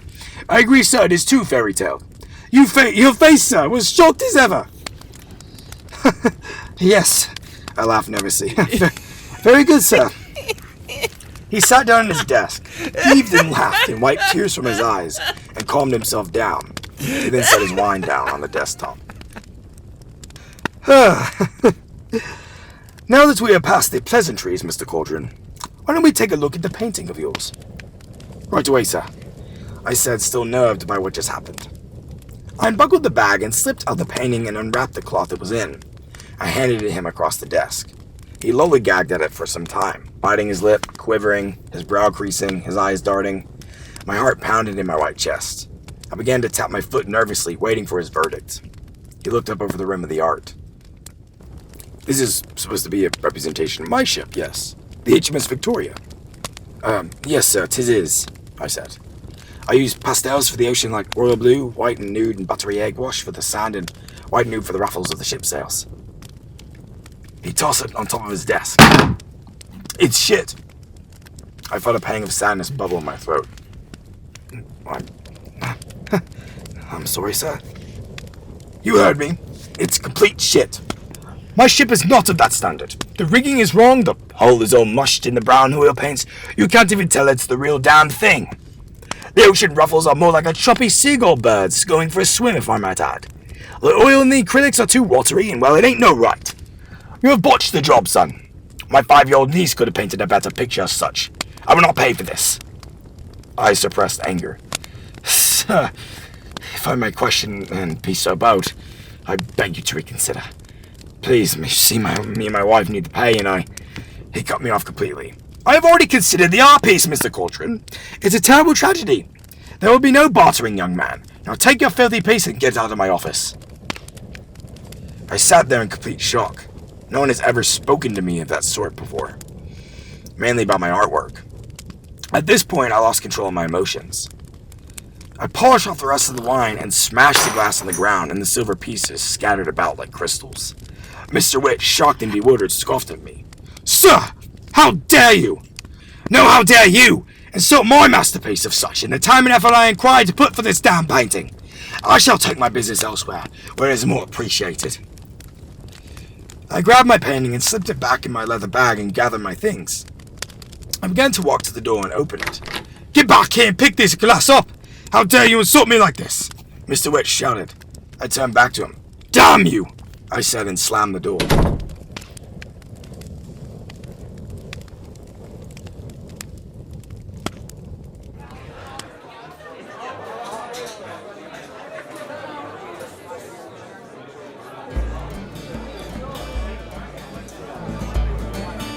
He denied such things to you? Philip asked in bewilderment. I rubbed my forehead from stress and leaned over my mug of ale. Aye, he did such. He told me my painting was shit. Shit, you say, my good man, Philip scoffed. Yes. Well, he's an old fucking fart, that's what I tell you, Sebastian. Philip said, drinking from his wooden mug and letting the ale drip down his beard. I had met Philip Marlowe at this tavern, the Ashamed Stone, an hour ago. From the outside, the tavern is rustic, homey, and warm. Soft wooden planks and stone beams make up most of the building's outer structure. It's hard to see through the closed windows of the black stained glass from outside, but the excitement can be felt within. As they had entered the tavern earlier through the old wooden door, it was a warm invitation. Philip was working hard, and he was always a hard worker. It's as engaging inside as it is on the outside. Tree logs supported the upper floors and the light fixtures attached to them. The walls are packed with rows of painted portraits, and the tavern itself is packed. Passing traders seem to be the primary clientele here, which often indicates great food, and I knew Philip was not a good cook, for his wife Maria was. Several long tables are occupied by what looks like couples, lone travelers, and anybody else who enjoys great company. The other smaller tables are also occupied by people who seem to be strangers to each other, all sitting here because there are no other seats, though all clearly enjoy each other's company. Even most of the stools at the bar were occupied, though nobody seems to mind more company either. We had both ordered a mug of Red Lion Double Barrel at the oak counter that spanned the back of the wall tavern, where there were also various other alcoholic drinks like wine, brandy, rum, and gin. Philip was taking a break from serving and let a young lad from Wales named Matthew take work. We also ordered some delicious cuisine to be served with our ale that was being prepped in the kitchen in the back. A stone hearth was crackling away in the back towards the left, and a woman strumming an 8-string gourd lute was singing a song titled Catherine Howard's Fate as she sat atop a stool by the fire, singing the melody with such angelic tones with a mystical magic that gave the tavern light. Although was feeling a state of such melancholy due to my poor meeting with Mr. Nelson Witz. I had explained and laid careful thought to Philip about such a matter on how it went, and Philip, my good friend, who I had known for 7 years about it, was in anguish about. Philip Marlowe had started this beautiful tavern on the harbor front in Yorkshire 4 years ago, 3 years after we met, for sailors from the shipyards to come and get their sway in rum before sailing out to open waters.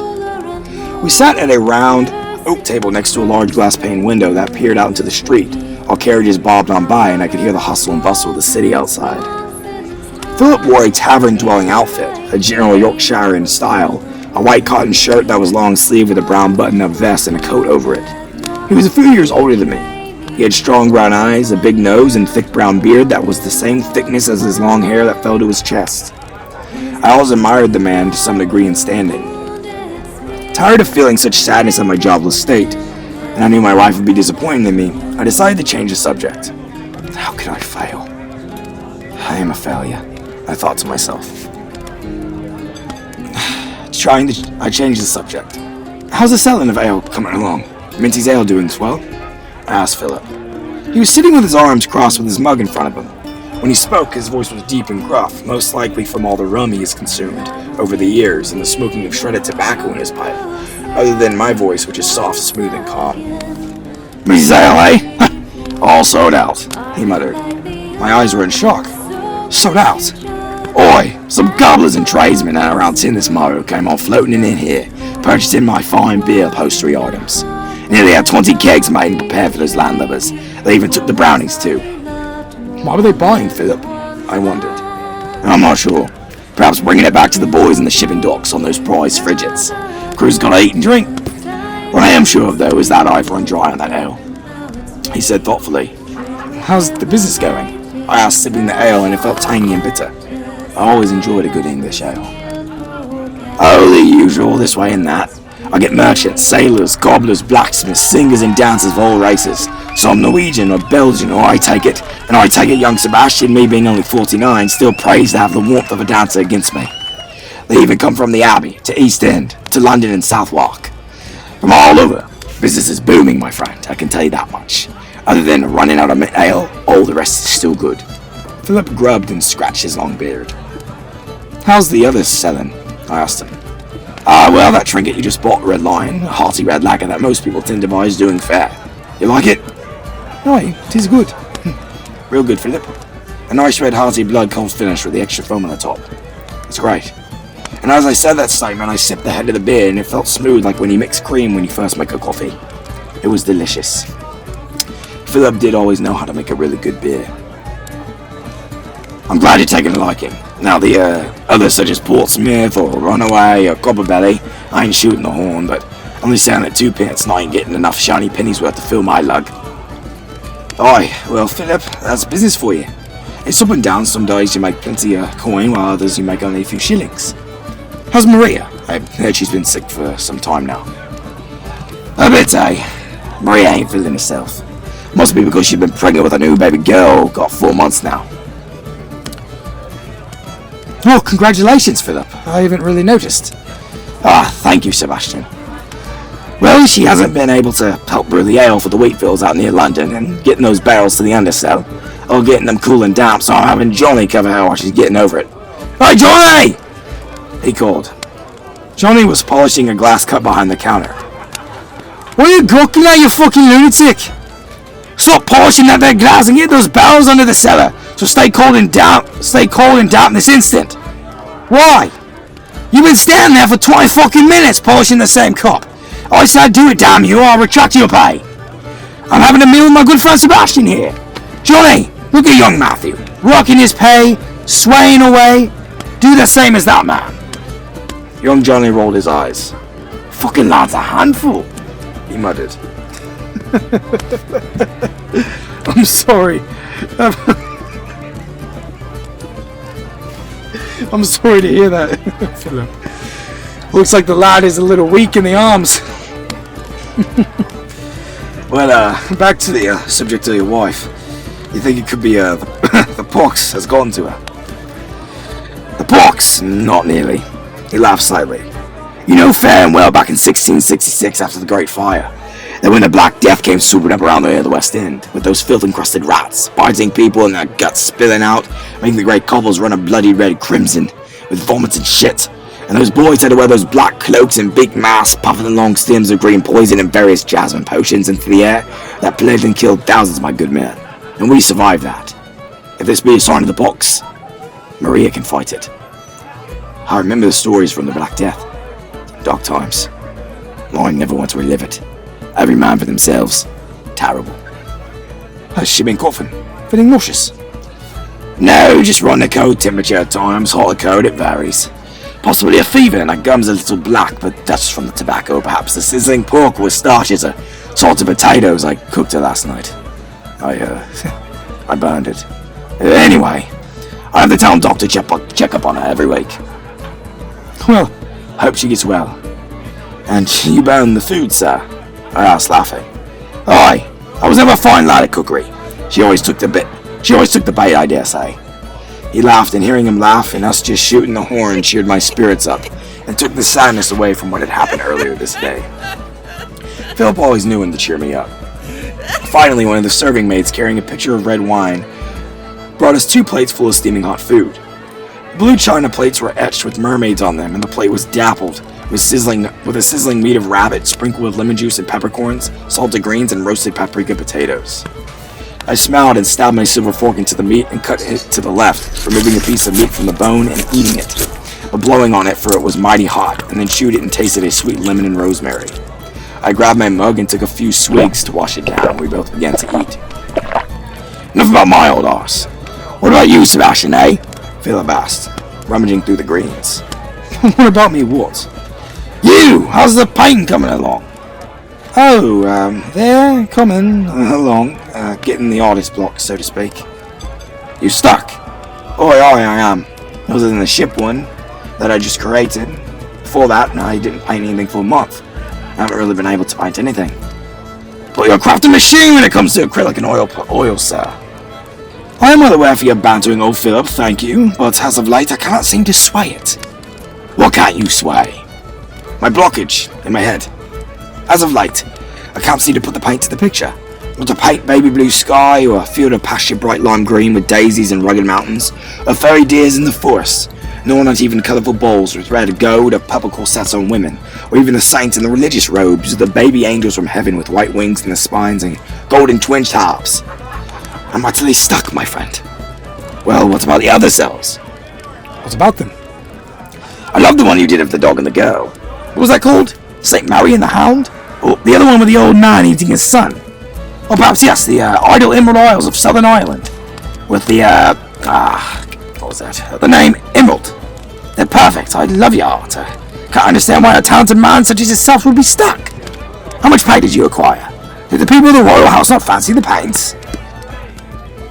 Before this meeting, they did. I got well worth pay. 400 shillings, my friend, in which I now blew half towards more canvas strip and paints, and now, importantly, ale. I need more brushes and palettes. I painted even the royal King George II, a self-portrait of him in his golden lion fur coat from Africa, and his emerald rings from Sofala in India, and his golden staff from the European shores that fleck the deep salty sea, and their shining crown full of purple and blue gems. Even painted them a portrait of the royal Great Dane, and to their liking they loved it. You see, I have painted many paintings of lords and bishops, accumulated such wealth in the past that would astound you, and made me dine with earls and queens. I painted churches, forests, houses, streets, and people, even the king himself at his own rich rococo housing. But now I have failed, and I am making no pay, and me and Elizabeth are struggling. Now, I am tasked with painting an exact replica of the Westminster Church, including the West Abbey Church as well. How the hell am I going to do that? It's such a detailed Gothic style with swells and twirls up to the bell tower, and those demonic gargoyles perched on the pedestals on the front of the priory, with the depictions of what? Jesus and his apostles etched in the granite of limestone? How, Philip? It will be one of my biggest paintings yet, and if I fail it, I will be shamed by the king, and the royal line is a horrid painter. I can't have it, damn it! Even to my wife, I'll be a failure to her. This job has to be a new one. And the king is the damn of eternity, to shame me, and then to hell with him. And now when I have my most prized masterpiece in hand, I can't do it, and I was told it was shit. Now, I can't do it. I'm a low ebb, Philip. Just a low ebb. I took a deep breath from my rant. You're not an ebb, Sebastian. And your wife Elizabeth loves you. She will not think ill of your works. You're bright, young man. I know you have the strength and power to do such a task. I wouldn't speak ill of the king. That is treason, and you'll be thrown in the pillory for that talk. There ain't a ear purchase in my gamble. You have to paint all that? By God, fuck, man! What's that preventing you? Remember my blockage in my head, and that foolish man, Mr. Witt, who disagreed my masterpiece of the ship. Have you made progress? Your art, Sebastian, is famous among the taverns and travelling houses in this city. How can you doubt yourself? Or falter? One falter and you're done? That's not the Sebastian I know. My painting skills are not as vaunted as they used to be, old Philip. Now, I'm just going to drown myself into the sorrows of this ale mug. None of that foolishness, Sebastian. Philip pointed his knife across the table. Head down the North Pudding Lane and into the paint shop. Maybe purchasing some supplies will get you back up on your feet. I'm unsure, Philip. Come on, you blue-blooded idler. You've heard your tank, now get on down there. You're the greatest painter.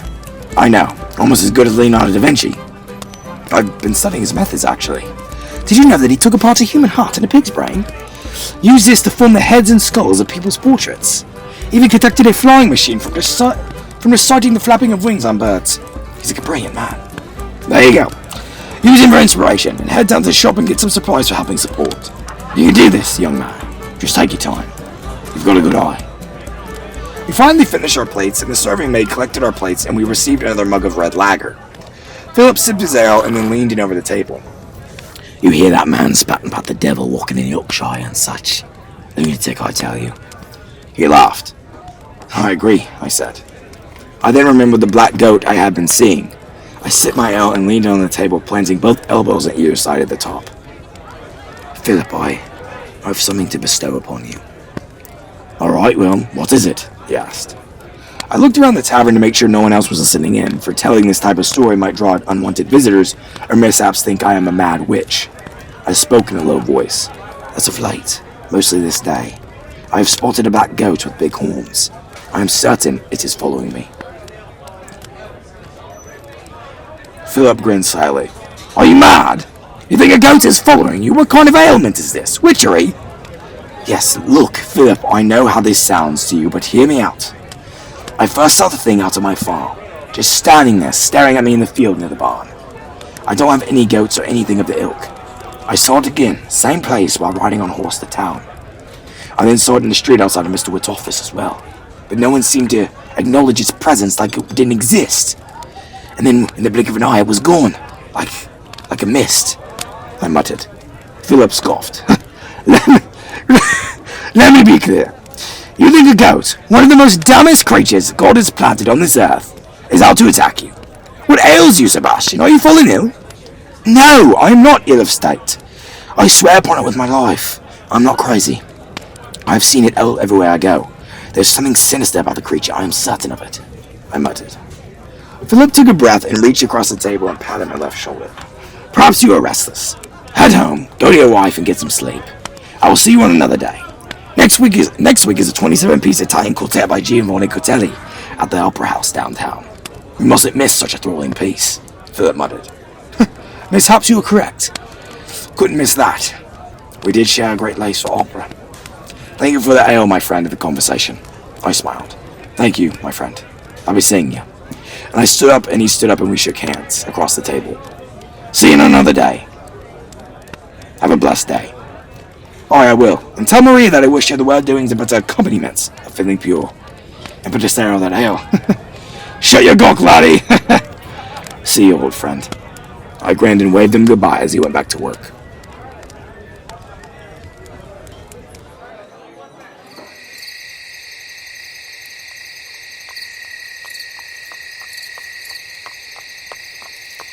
The ride home on the horse was long and tiring. By the time I had gotten back to the farm, the sun had already dipped from the purple-pink haze and vanished below the horizon to make the inky night sky burst with twinkling stars.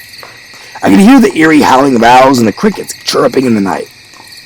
As I was riding back from the town, I spotted the same black goat standing in the field, staring at me in the dense nightly fog near the barn. Angry and fed up, I slid off my horse and started to approach the animal, yet it wasn't running away. Halt! Go away, you vile and beastly disgrace! Spanish, go! I yelled at it, and it did not move. I pulled my flintlock. I'll fucking kill you, you dumb animal! I'll rip your gut open if you don't fucking go! I cocked the flintlock and aimed it at the goat. The goat did not flinch. The fog swept up the grass like a dense blanket. I picked up a stone at my feet and threw it at the beast, the rock hitting next to the goat. Get out, you devil! The goat bowed, and then turned and trotted back into the forest behind. Ignoring it, I retired the stallion in the stables and then made my way inside the small cottage.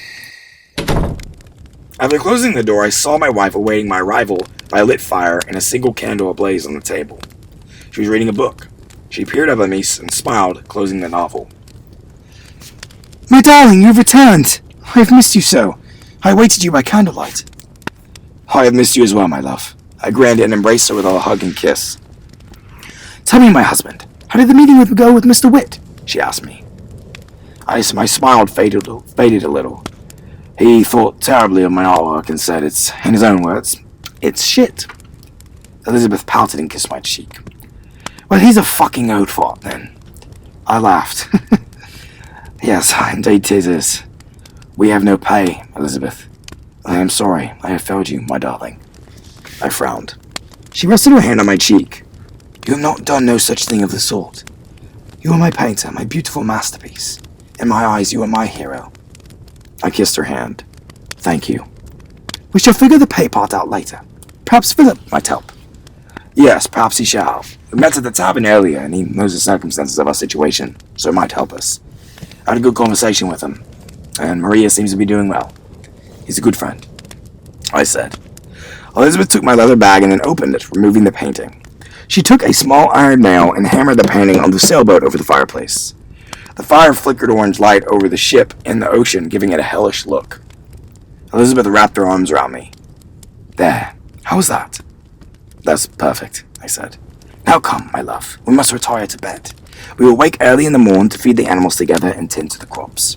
She smiled and kissed my forehead.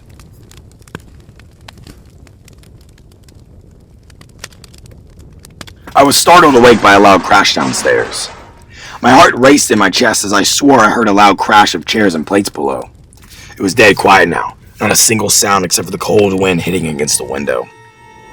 Elizabeth was frightened awake as well, clutching the sheets above her chest as her blonde, long hair shone silvery from the moonlight penetrating inside through the windows. What on earth was that? Elizabeth worried and said in fear. I do not know, I said. We looked at each other and then I slid out of bed. Stay here, I said. Where are you going? Stay here, love. I'm going to see where the noise was bound, I muttered. Controlling my fear breathing, I quietly as I could slipped on my white shirt and breeches and boots. I ran to the drawer that was at the back of the room against the wall and slid it open. Inside was my flintlock along with a bag of musket balls and powder fuses. I picked it up, loaded the weapon by slipping the iron lead ball into the barrel and then pushing it down into the trigger hold. I then ripped off a piece of white paper with my mouth and poured the black gunpowder into the barrel. I slowly made my way to the door and looked back to my wife.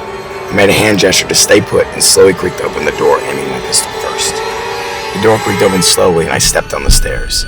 "Sebastian, be careful," she whispered. I will. Just stay here and safe. I shall return, I promise," I muttered.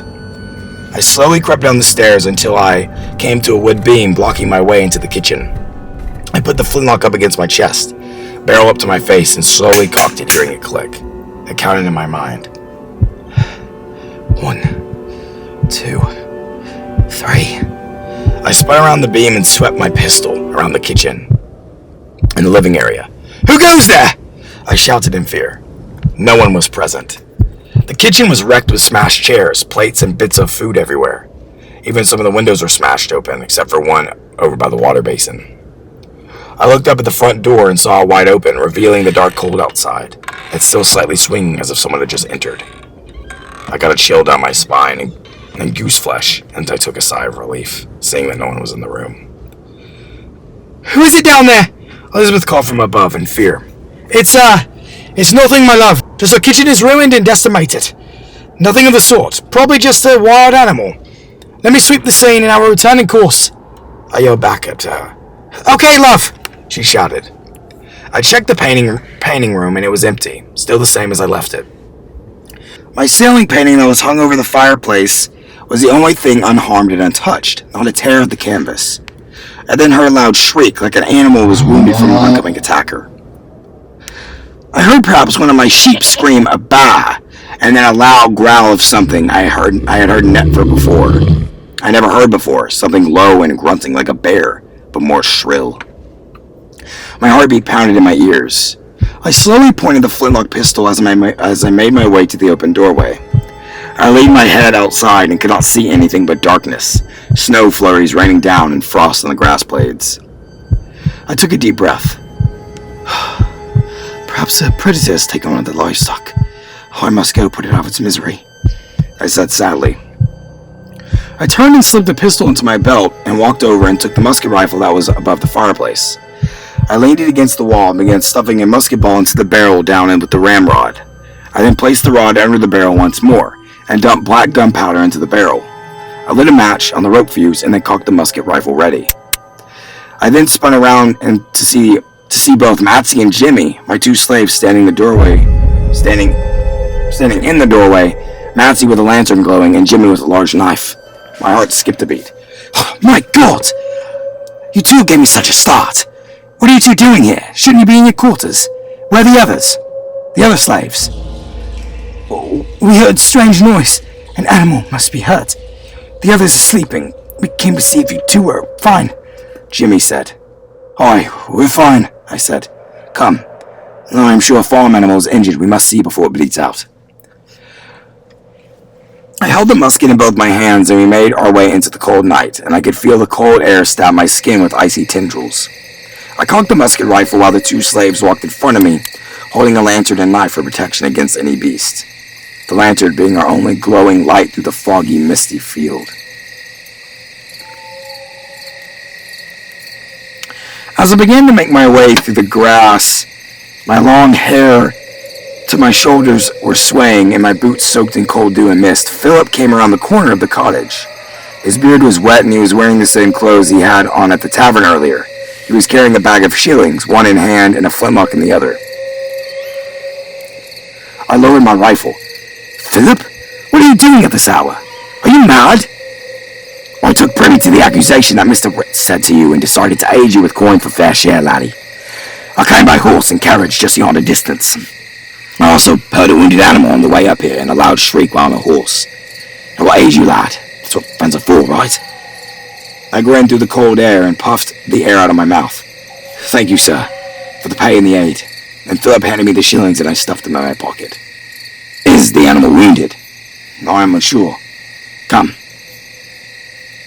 Us four then started to move through the long weeds to where we heard the noise. A misty fog began to envelop around the surrounding area. The dark sky had no stars in sight. The moon only rose high with a luminescent light, silvery glow on the field. We could now hear the lowing and painful moans of a sheep injured. As we traveled through the grass, we four came upon a wounded animal. Nazi pointed the glowing golden lantern so we could see the animal. It was a black sheep with white fluffy wool and black head and legs, split in half, crimson blood everywhere around it, and its spleen and lungs were leaking out of its belly. It was still alive, screaming and moaning in pain. Its wide black eyes were pulsing. My God, what could have done such a terrible thing? Philip asked. Creature! Bad creature! Jimmy muttered. Devil creature! Nazi cried in fear. Put it out of its misery, Philip said. I sighed and pulled my flintlock from my belt and cocked it and fired the weapon. The musket ball flew into the sheep's skull and blood splattered upward into the air, and its brains plopped back on the grass. The terrible groaning stopped. Rest in peace, sweet animal, Philip muttered. There be witches in the wood, Nazi yelled. Yes, the dark magic, the witch's magic! Jimmy muttered. There ain't no witches around, Philip barked. A bear, wolf, perhaps. The two slaves were shivering from cold and fear, and my fingers began to go numb for the cold outside. I squatted on my haunches and pointed the musket up to the sky with its butt to the grass as I inspected the dead corpse. There were multiple claw-type marks on its belly, about 5 inches long. The cuts are 5 inches wide here.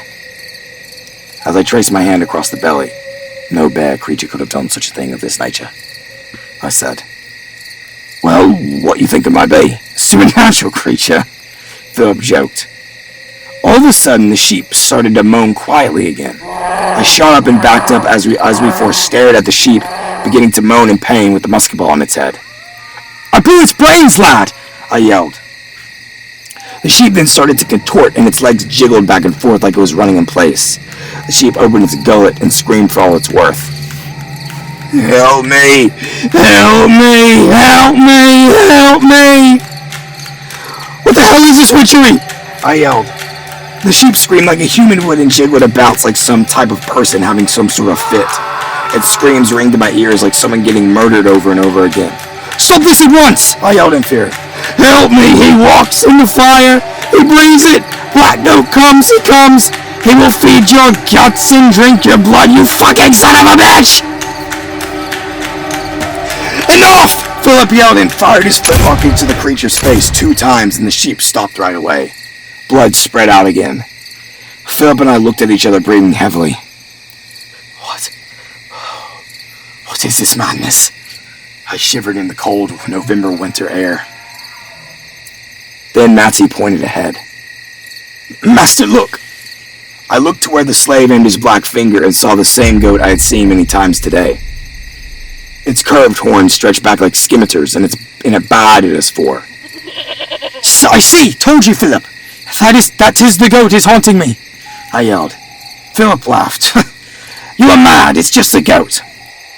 We just saw a sheep speak English tongue. How are you not balked by this, or in some sort of madness state, sir? Supernatural beings are not of this world, Sebastian. I pulled up my flintlock pistol, cocked it, and fired it. Silver smoke and a gout of orange flame flying out, and the ball hit the grass next to the goat. It did not flinch. I come for thy soul! The goat yelped. Then, as if something from imagination, the goat stood up on its back hind legs and hopped back, as if standing taller than us, and it bayed and its arms stretched out wide. Its hooves turned into red sharp claws, its goat head contorted and stretched further until it was longer, and it grinned a wide set of sharp teeth. It almost stood 7 feet taller, and it began to make its way to us at immense speed and agility I've never seen before. What the fuck is this? I screamed and aimed my long musket at the demonic creature. Back! Stay back, I say! Philip yelled, aiming his flintlock. The demonic creature leaped forward and picked up Matzy, who dropped the lantern, in which it broke and the candle still letting the hot flame catch the grass ablaze, and it shot to the barn with speed that didn't seem in reality. Matzy screamed as the creature took a hold of his neck and head and ripped it off as blood rained down his body and his head popped off with his spine dangling underneath. Jimmy was then taken, swiped in the belly, and his liver was splattered outward along with his kidneys and entrails and was killed instantly. "Run!" I screamed. Philip and I sprinted behind us as we charged back towards the cottage. The 7-foot-tall goat creature moved with such speed of something I had never seen. I turned and fired the musket, but it only got it in its left shoulder, the creature not stopping, but it yelped in an injured shriek. We kicked open my cottage door and slammed it shut and locked it together. I fell back onto my butt and scooted back up against under the window near the water basin, and Philip squatted on his knees and loaded his flintlock. I realized my wife was still upstairs, and that is where the rest of my musket balls lay in the drawer. I did not want to yell for her in fear of alerting the creature. It was now dead silent outside. Philip, do you have any musket balls? I asked. No, I don't have any. Shit. I held my breath and could feel the icy cold air seep through the windowsill, for it was dark in the room except for the moonlight shining through. Wait, do you hear that? I hear nothing, I muttered. Listen. I don't hear anything, Philip. Shut your damn gawk and be silent. I then heard it, the crunching sound of dead leaves and grass. The creature was moving around the house. I slowly peered to the door as the footsteps began to make its way around the right side as we held our breath. My heart raced as we could hear the muttering growl of the beast outside. A growl that was so uncanny, a growl that my ears have never picked up on before, as if I could hear whispers in another arcane language or tongue, calling to me, luring me away. I then saw the window above my head begin to fog up. Philip slowly aimed his flintlock at the window I was hiding under. Don't, I whispered. Philip then slowly lowered his flintlock. Within minutes, the creature started to climb up on the sidewall and onto the roof as we could hear its claws crunch the roof shingles, and then drop to dead silent again. The witch comes. Philip and I looked at each other. A long clawed arm smashed through the ceiling and took a hold of Philip and lifted him up off his feet as he screamed. Before I knew it, his throat was slashed and a crimson stream ran down his torso. I picked up his fallen flintlock that fell from his hand when he was killed and aimed it up at the creature and fired, but missed as the creature leapt out of the hole, planted its feet on the table in front of me, and pushed me through the window sill as my body flew through the glass pane and I was knocked out within sudden thrust.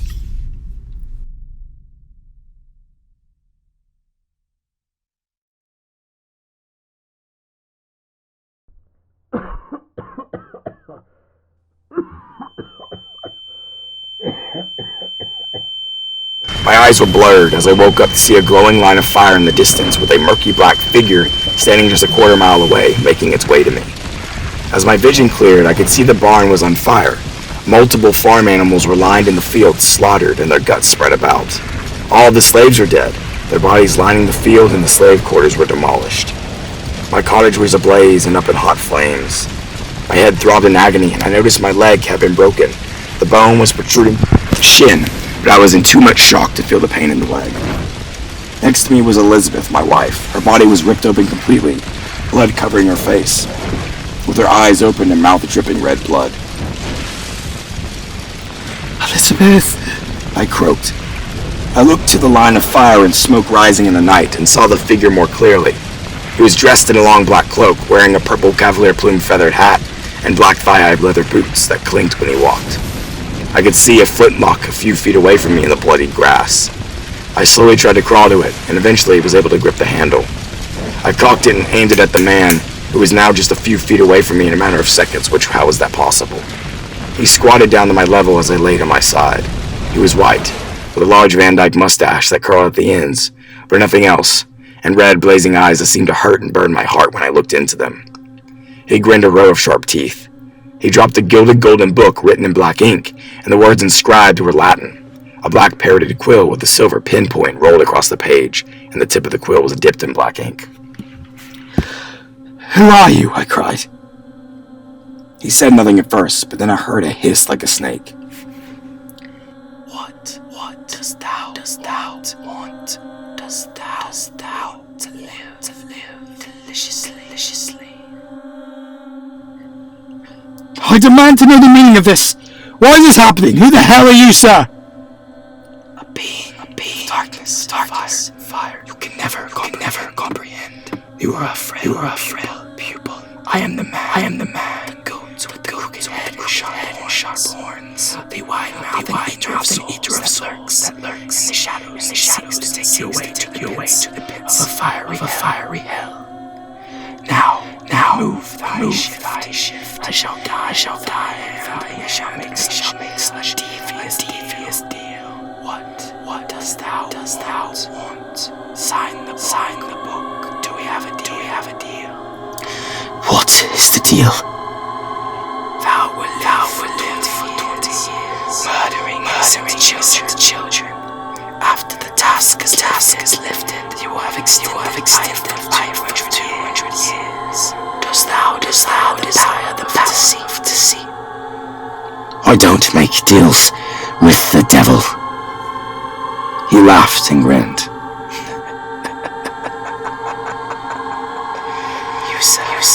No. I have been around for centuries, and even future, since the dawn of time. You will not live to see the next century. The last thing I heard was the firing of a flintlock pistol ringing in my ears, and everything was the color of white.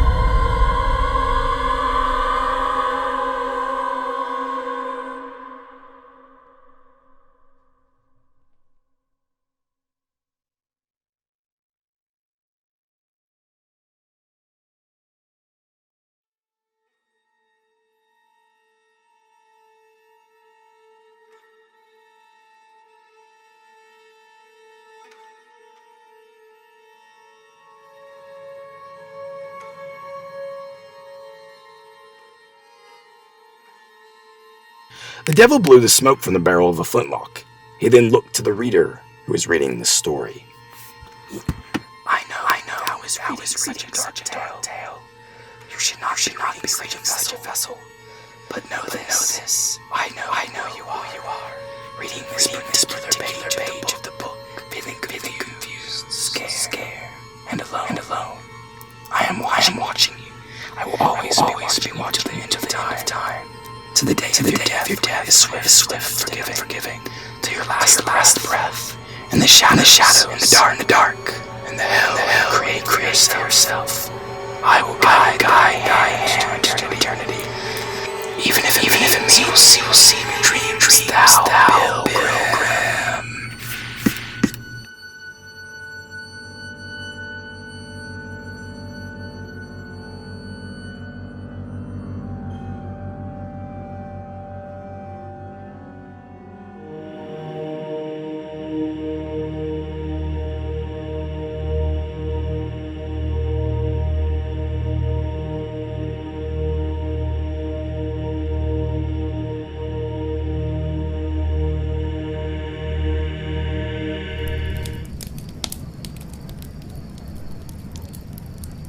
Well, as I was saying, the Emperor got into bed.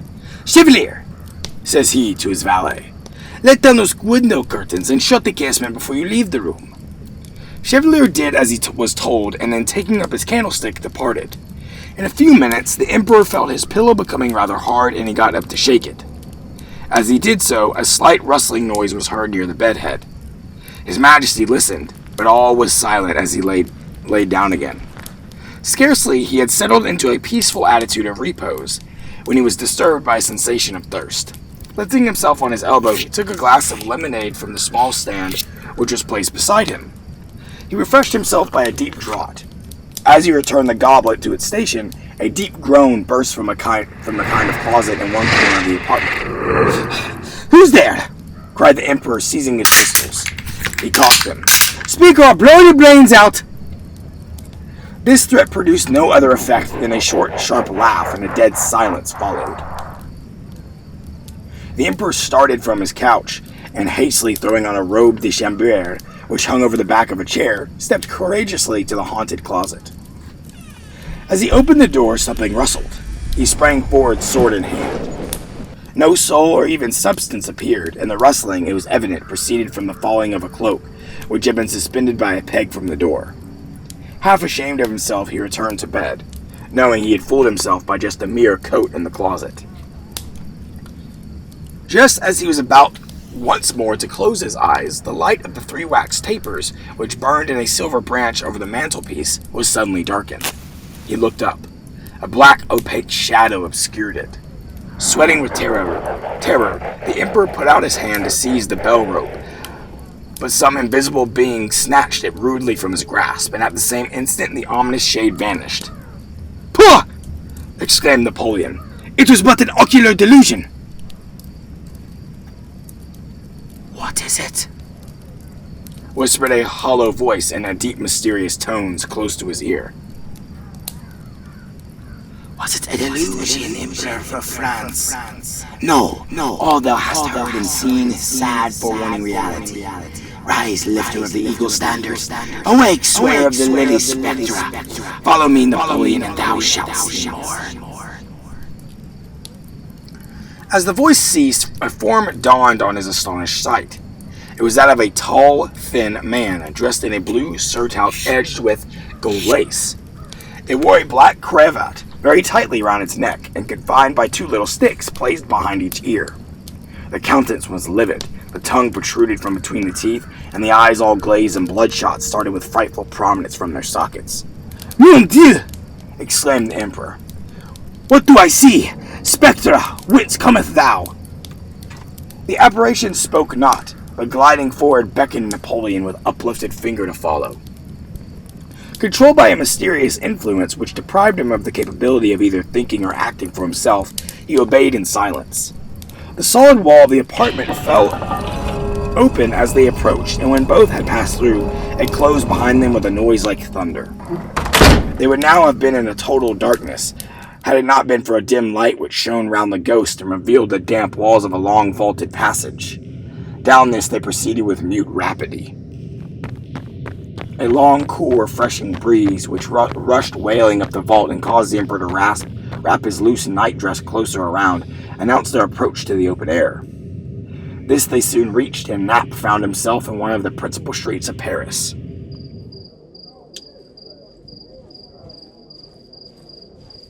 "Worthy spirit," and he is shivering in the chill night air. Permit me to return and put on some additional clothing. I will be with you again presently." Forward, replied his companion sternly. He felt compelled in spite of the rising indignation, which almost choked him to obey. On they went through the deserted streets till they arrived at a lofty house built on the banks of a Seine. Here the spectre stopped, and the gates rolled back to receive them, and they entered a large marble hall, which was partly concealed by a curtain drawn across, through the half-transparent folds of which a bright light might be seen burning with dazzling lustre. A row of fine female figures, richly attired, stood before the screen. They wore on their heads garlands of the most beautiful flowers, but their faces were concealed by ghastly masks, representing death's heads. "What is all this mummery?" cried the Emperor, making an effort to shake off the mental shackles by which he was so unwillingly restrained. "Where am I, and why have I been brought here?" Silence, said the guide, lolling out still further his black and bloody tongue. "Silence, and thou wouldst escape instant death."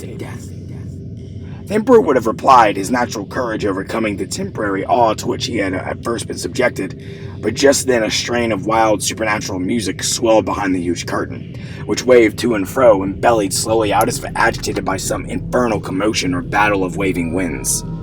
At that same moment, an overpowering mixture of the sense of mortal corruption, blent with the richest eastern odors, stole through the haunted hall. A murmur of many voices was now heard at a distance, and something grasped his arm eagerly from behind. He turned hastily around. His eyes met the well-known countenance of Marie-Louise. "What? Are you in this infernal place too?" said he. "What has brought you here?" "Well, your majesty, permit me to ask the same question of yourself," said the Empress, smiling. He made no reply. Astonishment prevented him. No curtain now intervened between him and the light. It had been removed as if by magic, and splendid chandelier appeared suspended over his head. Throngs of ladies, richly dressed but without death's head masks, stood round, and a due proportion of gay cavaliers was mingled with them. Music was still sounding, but it was seen to proceed from a band of mortal musicians stationed in an orchestra near at hand. The air was yet redolent of incense, and it was incense unblended with stench. "Mon Dieu!" cried the Emperor. "How has all this come about? Where in the world is Pichet?" "Pichet," replied the Empress. "What does your majesty mean?" Had you not better leave the apartment and retire to rest?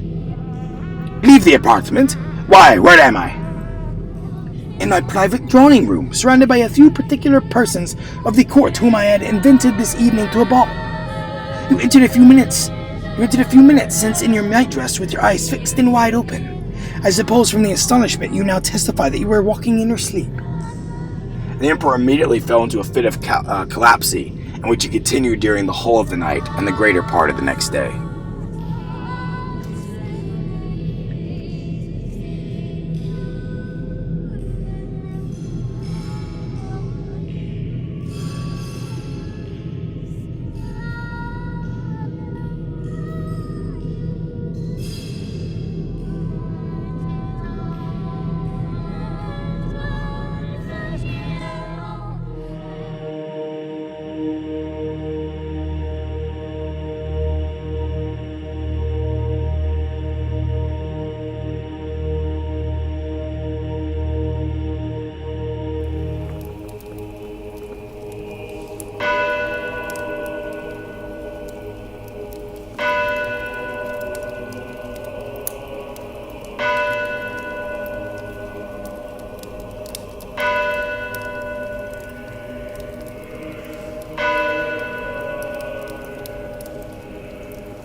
In 1821, Father Signe had heard it 3 times.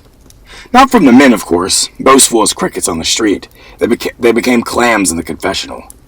Instead, he heard it from the women, who were not happy until they let out their secrets. At first, he put it down to mobility of imagination, unschooled minds mistaking bold talk for action.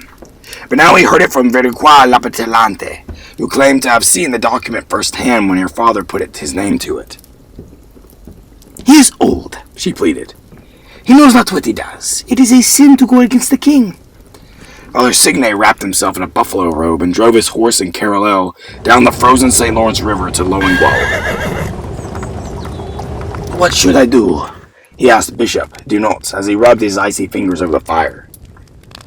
Curé at St. Constant for only 4 months, Father Signe was still feeling his way in parish matters. He knew he could not break the seal of the confessional, so he stated the dilemma in general terms. If one knew of a danger, well, more a disgruntlement, some petitioners less securely attached to the sovereign that one might wish, if one saw signs a portrait of Napoleon, for example, hanging among the saints, which might mean nothing, Napoleon had, after all, signed the Concordat with the Holy Pontiff, renouncing the atheism of the Revolution, but could perhaps mean something more. What were the bounds within which one might act to prevent a foolhardy enterprise? Danute looked sharply at the priest. Raised by a devout mother, the only one of her 11 children to live to adulthood, Signe had been a bright pupil at seminary. Unlike Danute, he had taken a refuge in Montreal when the British cannon fire was torching Quebec almost 50 years ago. Signe had never known French rule. Had he read too deeply of the philosophies? "The devil's hands has many fingers," intoned the bishop, his own plump nails scraping grains of a slab of maple sugar from his tea. "We are all subjects of the British crown. If there is an individual who ignores the intimate link between the observation of God's commandments and the prosperity of this country, who tries to annihilate His Majesty's subjects from the King's affection, and in doing so returns his regards to France, where men have abandoned all principle in the name of the new philosophy, and have overthrown a monarchy known for his antiquity and devotion, he must be restrained." Signe had hoped for more precision or more latitude. He knew that all praise was due to divine providence, which, through the blessing of the conquest, had saved the colony from the tragedies playing out in France. He also knew that the British crown, having employed its arms to extend its charity, had an incontestable right to fidelity. What he wondered was how far he should go to ensure this. "My parishioners are good Catholics." Danute offered Signe a slice of cold pork. "Conviction and loyalty are the same thing. The priest's duty was not for examination. One can only wish for the French as a happy lot, as we have in Canada, where we enjoy liberty for our holy religion without dissension.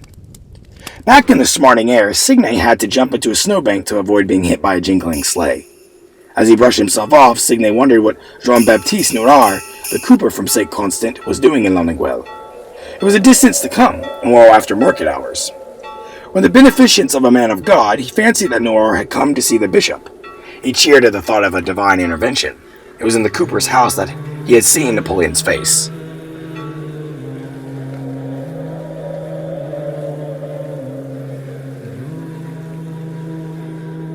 Bloody hell! Cursed Jean-Baptiste out of the priest's earshot. And swerving to avoid Signe, he had taken the corner too quickly, caught a runner on a high drift, and spilled his barrels across the road. He rubbed the frost from his eyes and pulled his toupee over his forehead. Damn clergy. Vile bits of excrement, all of them. They should stick to their business in the chapel and not be out on the street. Jean-Baptiste was panting when he reached his brother's door, but that did not stop him from immediately unrolling the petition. Andre shook his head. Not again. 11 names! Jean-Baptiste rattled the parchment. 11. How does it look if I cannot convince my own brother to sign? Convince your sons. Andre shoveled back to his warm chair. They would sign in an instant. I would let them. They detest the English and ardently wish to be reunited with mother country. But their families are still young. They risk too much. I will not let one under 50 sign. They do not sign because they have more sense than you do. At least they know their heritage. To hear you talk, anyone would think you've forgotten how the English burned our houses, how they left our villages with only the churches standing, and remember how they made us starve, hoping that famine would reduce us. Andre remembered the French putting forward the Canadian militia to fight, and then abandoning them. The French stay hidden in their trenches. They sent not one frigate, not a single reinforcement. That was the fault of the Pompadour, not of the French. Andre's wife, Elizabeth, emerged from the kitchen with a hot pot of tea. How can you listen to this nonsense? She asked her husband. Andre puffed on his pipe. He listened many times before. He knew how the conversation went. They all knew. Elizabeth set a cup before Jean-Baptiste. You will be hung for treason. Born on the Saint-Gregoire of Bouillemont, she was the granddaughter of Sieur Charles de Bouillemont, who had been granted the land by Louis XVI's representative in New France. Though Elizabeth had not once stepped outside the St. Lawrence Valley, she carried herself as if she had been presented at Versailles. Jean-Baptiste glared. The spying of the milords and ladies will be nothing against our efforts under a good French general. King George has been good to us. How can you want to replace him with the men who sent King Louis to the scaffold and killed their priests to the altar? Not to mention the fucking treachery. Those are lies invented by the damn English. The French are not capable of that. Certainly not Napoleon. The Corazon? Elizabeth sniffed. He is a usurper, proclaimed Emperor of the French, and legitimately as Hardy Quinn is Emperor of the Moon. And would you rather groan in the fetters of English officers who flog a peasant for not giving way when they take their horse for a drive? Elizabeth turned to her husband. Do you hear this? Are you listening? Andre grunted behind his shield of smoke. The Corazon removed the Pope from Rome. He has restarted the war with the England. Elizabeth crossed herself. God save us from him and his Martinique wife. It is a man's duty to free his country, Jean-Baptiste said. It is a man's duty to obey his sovereign, Andre muttered. I was born French. My sovereign is Napoleon. You were born in La Chante-Lauriette, in the shadow of the walls of Quebec, Canada. With her teaspoon, Elizabeth pushed the petition towards Jean-Baptiste. Take your seditious documents and go. You will get us all killed. Jean-Baptiste muffled himself in woolens and furs until nothing appeared but his rumpled face. I am going to Paris. You will see when Napoleon sends his general. You will see how easily the English are chased from Canada. Only the priests will resist. Even the savages have never turned their hearts to the imbecile George. Elizabeth waved her hands at the low beams of the ceiling. God forgive you for the atrocities you want to visit on us. Jean-Baptiste grasped Andre's frail shoulders and kissed him on each cheek. Do not forget our father, just because you have a bit of silver on the shelf. He's living in illusions, said Elizabeth as she cleared the table. Andre munched on his pipe and tried to assemble recollections of his father. Triandorar had been a Frenchman born in a village in the Saint-Trinange, who came to New France as a young man. Like Jean-Baptiste, he was a talker, and he loved to sing. Andre tried to summon Sur les bords de la Seine from his throat. Nothing but a rasp emerged. He stood up and began to rummage in the sideboard. Elizabeth heard him. "What are you looking for? Don't break anything." Andre found it, deep in the back, the mottled green shards of a plate brought from France, the tradition of hundreds of years, knocked to the floor in a scuffle between him and Jean-Baptiste. They had been meant to put it back together, but Mathurin died before they could. Andre was 11. Jean-Baptiste was 9. Mathurin died before they... That Sunday, buttressed by carved and painted saints, Father Signet instructed his flock to honor the king, avoid debauching allurements, and cherish the union that had brought them happiness and good fortune. Which religion obliges, by virtue of oath of fidelity, interest commands. This had no effect beyond the production of 2 confessions of adultery. Signet could not help but suspect that the Lord had endowed him with very ordinary abilities when something more was required. He considered that, in a small parish where everyone generously interested himself in his neighbor's concerns, it should be easy to determine who the petitioners were. There were not more than half a dozen men in St. Constant who could read and write. Signet undertook to visit all of them. In the cooper's shed, he was met by the smell and dust of freshly sliced wood. Jean-Baptiste was jointing staves, shaping each so that, placed together, they would make a watertight wool. His youngest son, Tejon, was heating finished staves over the fire, so they could bend without crackling and the birch hoops could be driven on burned. Jean-Baptiste looked up. "What do you want?" "Just a word," said the priest. He watched as Jean-Baptiste guided the thin, sharp iron of the jointer plane over the strip of oak. "You do fine work. We owe thanks to the heaven that we live under a government that allows us to practice our trade." "And what trade is that? The trade of hypocrites and nonches." Tejon slipped out to fetch his mother. Anne came bustling in time to see her husband shake his fist in thunder. "Crimes cannot be expedited by money and prayers." Gently, Anne guided Father Signet into the kitchen. She set him on a pine chair, ladled some pea soup from the simmering pot, and furnished the table with a bowl of milk. The house swelled with people. Sons and daughters, their wives, husbands, and children, the braver of whom tried to climb on the priest's lap. Anne asked about plans for the feast of St. Joseph. She wondered how Signet's mother was. She inquired after the health of the bishop. This recalled the priest to his purpose. Was the Noir family content? Did they not live in peace and prosperity? "Oh yes, we cannot be better. And did they not have obligations to heaven for putting him under the protection of his British Majesty? They had for a sovereign, a father, and a friend of people who conserved their language, their religion, and their ancient laws of property." "Indeed," said Anne. And after heaven granted England the peace for which they had prayed for so many years, France under Bonaparte had again taken up the sword. Again British blood ran to protect the tranquility of Canadians. "The cause of England is our cause," said Signet. "Our enemies, her enemies." The faces around the priest nodded. Anne sent him to the door with a loaf of black bread. "You will tell your husband what I said." "Of course," she soothed. Anne went to the cooper's shed. "You are hard on the priest. He is not much older than Tejon." "There are herds of hogs," said Jean-Baptiste. "The girls say they only tell the priests apart to conceal the rest." Anne laughed. He could always make her laugh. That had kept her going over the years, when the British released him from prison and sent him to St. Malo through the voyage of Guyana, the birth and death of their son, a tiny burial in the hot soil of seminary, and after their return to France, when they had been refused passage on the King's Fair to St. Paris and Mélicoin, he had to scrape the money to make the trip to Canada. Even here it had not been easy. The winters bitter, 2 more children dead. But many children lived, and they had much laughter. "We are not so young now, Papa. I am of perfect mind and memory. I feel the years, though I would not want to begin our life over." He kissed her forehead. "We will end our years as we begin under the reign of France." When she left, Jean-Baptiste pulled from his pocket the piece of paper he had been given at the French consulate in New York 5 years earlier. How often he had read it and heeded its injunction that the moment of justice had not yet come, that submission and prudence must be his order. His wife was right. He was an old man. He had already lived 64 years. God knew how many he had left.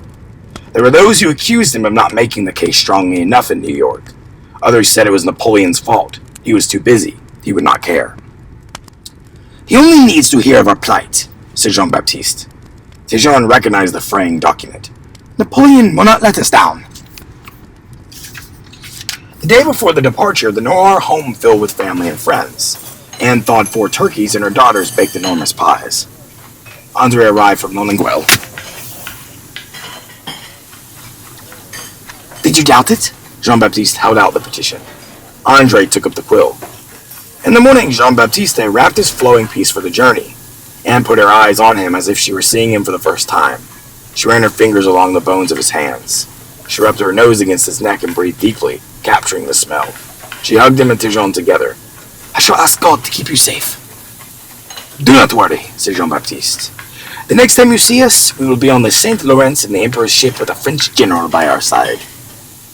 They drove with Andre to La Paria, where they caught a carriage to Saint Jean, then a sleigh down to Ritual River and Lake Champlain to Skinnesborough. An American stage took them to Hudson, where they embarked on a sloop to New York.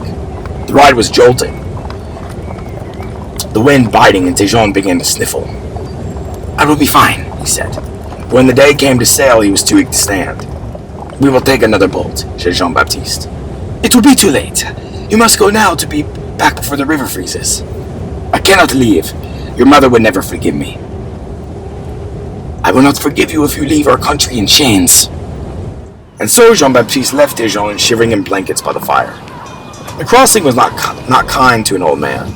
By the time the ship reached Bordeaux, Jean-Baptiste was in worse shape than Tejon. He secured a bed at an inn, where he rested until his money ran out, and the landlady consigned him to the hospice des Villiards in the Benedictine Abbey. Amid aged stares and moans, he prevailed upon one of the stiff sisters to provide him with an inkstand, quill, and paper. In the tiny script he had learned from the priest at l'Alliance-sur-Lorette, when the world was still well, he put the date 1821, 19th September, and wrote slowly. "To His Majesty, the Emperor of the French, Napoleon I, at the start of the last March, I left Montreal with my son to bring your royal and imperial majesty with the good wishes of inhabitants of Quebec for the French Empire. Arriving in New York, my son remained there because of illness. I embarked on the ship Thomas of New York, Captain Grandular. I arrived at Bordeaux the 27th Messidor last, where I am detained because of illness. I send your majesty by mail the package with which I have been charged. If you desire information on the state of Quebec, I will go to Paris when it pleases you to call me.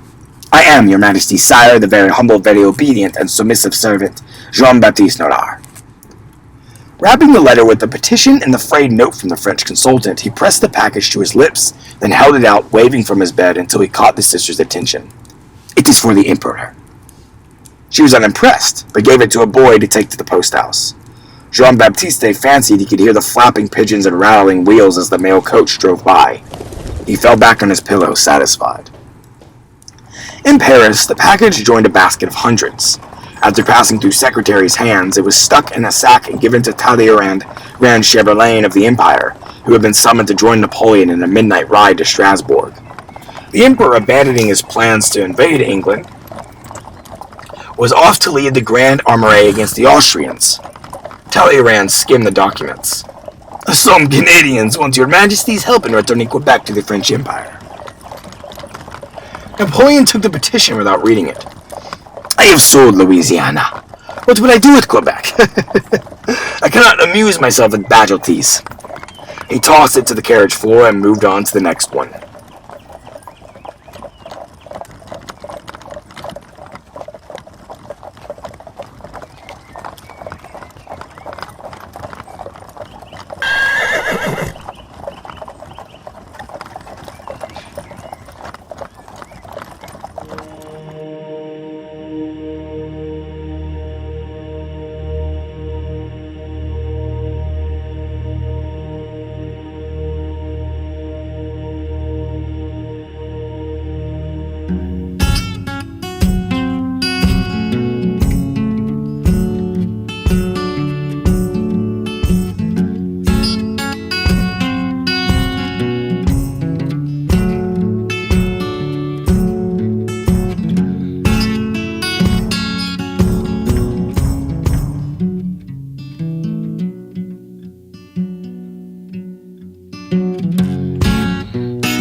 'cause I got something to admit. I met a man out in the sticks, a good old miss. He drove a Series 10 Cadillac and wore a cigar on his lip.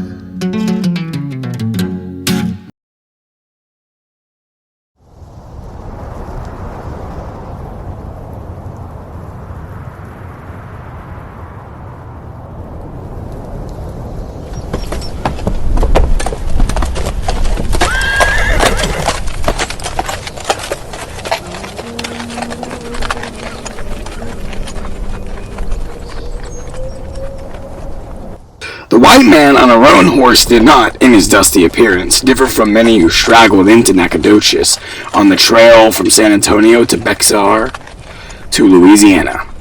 American traders, vagabonds, and adventurers were common in this corner of Texas, joining Spaniards, Frenchmen, Mexicans, Indians, and a few free Negroes seeking to improve their fortunes. It was the man's request that distinguished him. "My good sir, I deserve death, and therefore desire you should hang me." James Dill uncrumpled himself from the worn bench of his siesta and eyeballed the stranger. Nacogdoches was a place men came to escape the law, not to ask for it. Once a Spanish trading and smuggling center, the town had been gutted by royalist revenge during the Mexican Revolution in 1824. Only now, with Mexican independence, were families trudging back to their tangled farms and sagging jackals. Some 100 souls of the 1,000 who once lived there scraped a living from the Redland Valley. Dill's slim hold as commandment and accolade relied not on a garrison, but on his age, his standing as one of the first to return, and the grace of the Mexican friend who appointed him. And, of course, on Dill's judgment, which is in his mind, had never failed him. The man was young and slight. He had been riding hard, his breath was heavy, his eyes met Dill's with a watery blue fever. Dill sniffed. There was no smell of whiskey. "Why do you wish to be hung?" "I've been into Mexico with my partner trading. On a return, I murdered him, took his money, and sunk his body in the Angelina River." "Did anybody see this murder?" "Only God and all the saints and angels." "But no man witnessed the killing." "I saw it, though I no longer have claim to be a man." He slumped as he said it. "How did you kill him?" "With my knife." There was no sign of injury on the man's sun-baked skin, no stain of blood on his boots or loose clothing. "Show me the knife." "It is in the river." "Show me the money." The man pulled out $13 and a handful of pesos, hardly worth the trouble of murder. The horse was an Indian one, marked with no brand. It wore a Spanish saddle. Dill checked the packs. They held pots and bedding, a rifle and deerskin case, powder, shot, and bundles of wool. There were no bars of silver, the usual trader's hole. "What is your name?" "Such a name as I had is lost." "What is the name of the man you say you killed?" "He called himself Ben Lucky. I never knew his real name, though." "Where was his family?" "He had none." "Where is your family?" The man's mouth twitched. "I have forsaken the ones who loved me." "Where are you going?" The man blinked as if the answer was obvious. "To hell." And making his way to Texas, Dill had wandered from Pennsylvania to New Orleans to Arkansas Post. He had been a frontier hunter, a farmer and a trader with the Nakayo, Nasani, and Arkadocio tribes. He had seen madness, both the kind of man is born with and the kind fate draws him into. This man had no hat. He would not be the first the sun had made crazy. "Go away," said Dill. "The heat has produced mischief in your brain. I will not listen to you." The man gripped Dill's shoulder. "My mind feels an uncommon shock, but it has never had more equilibrium. I demand that justice be done to me, even as I did justice to poor Ben." He was shaking like the devil in a vessel of holy water. Dill twisted him off. "You have run mad. Do not trouble me." The man grabbed the rifle from the horse and pushed it toward Dill. "If you will not hang me, then shoot me, damn it! I do not wish to commit suicide or yet to live." Dill waved him away. "You have suspended the operations of reason. Go from this place." He went into his house and shut the door, leaving the man outside. Helena was grinding corn, mashing it between the stones as expertly as any Mexican. She winced at her husband cutting off the breeze. By Fahrenheit's thermometer, the heat was over 100 degrees. Poking a sweaty curl back under her handkerchief, she opened the door a pinch and peered out. The man stood where Dill had left him, his back bent forward. What if he is a murderer?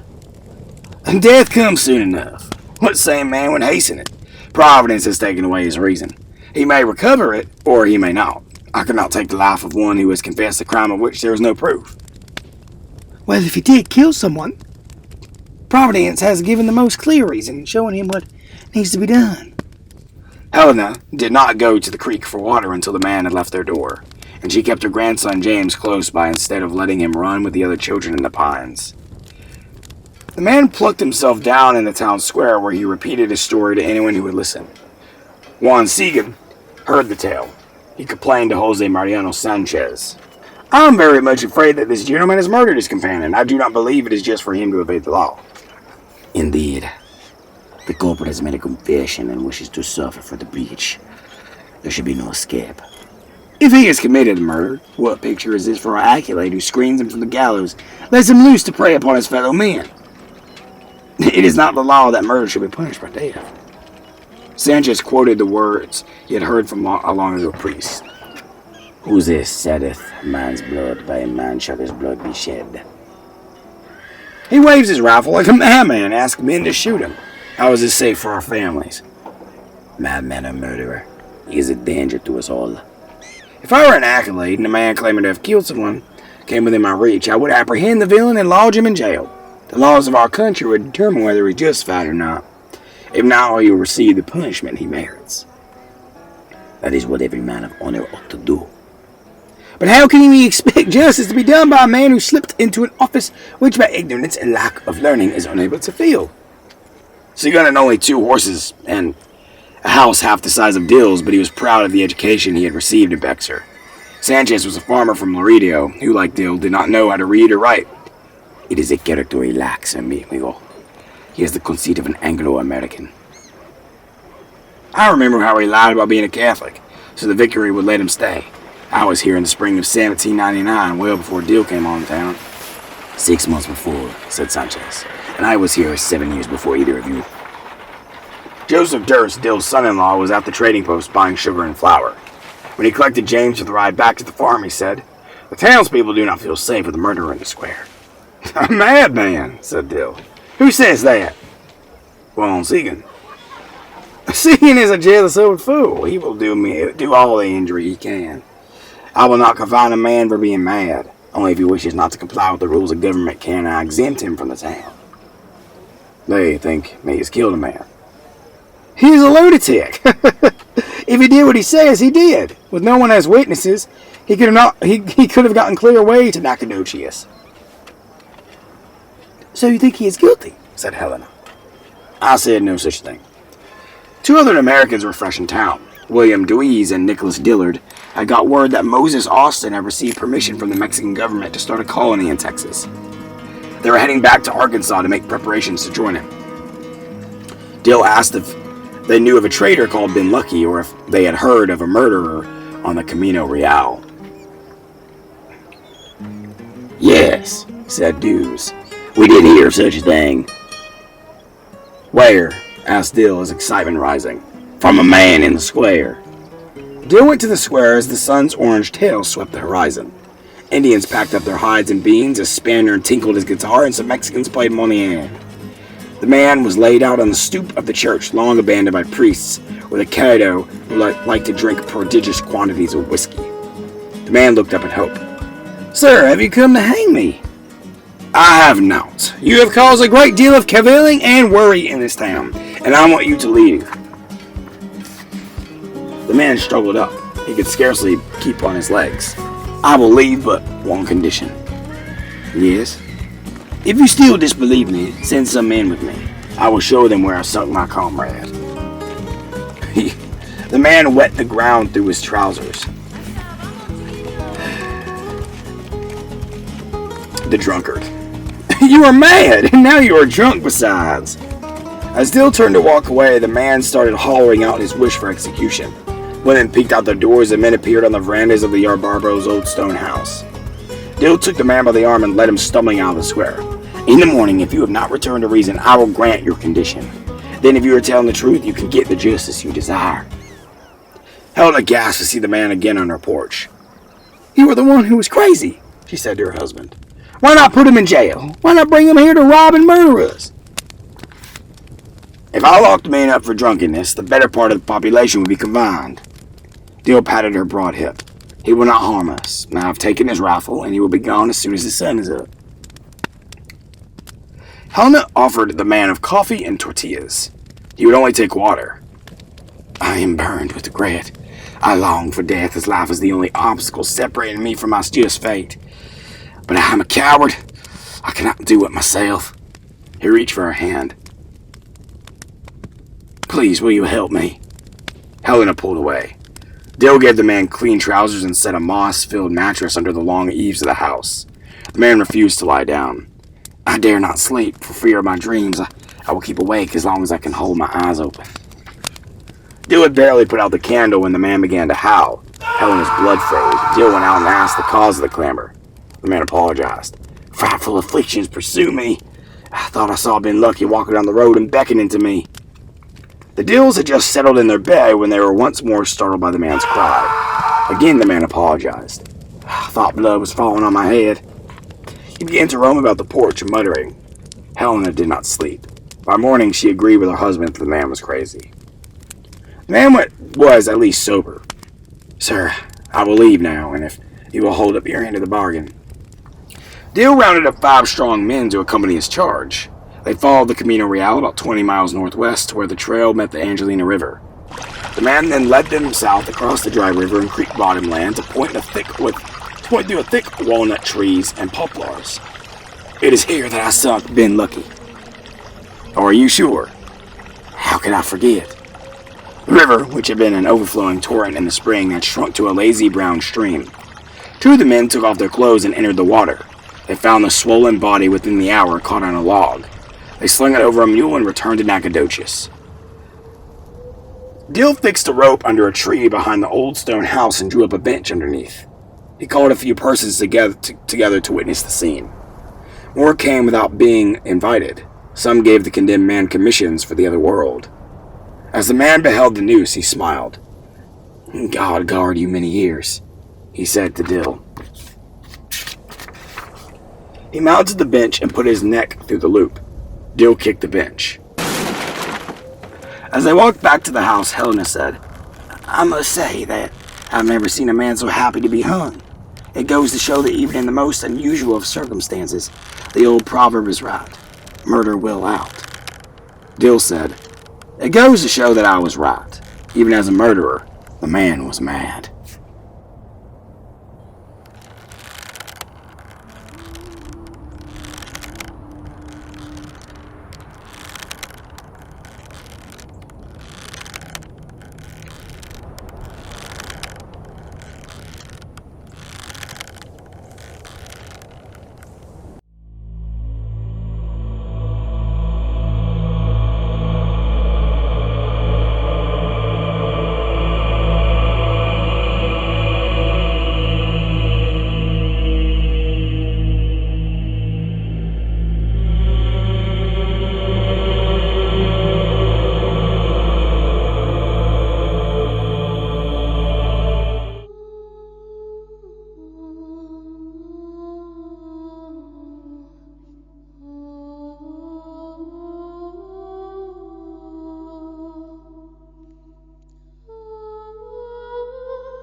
When the wind blew from the land, he caught nothing, or but little at best, for it was bitter and black, winged wind, and rough waves rose up to meet it.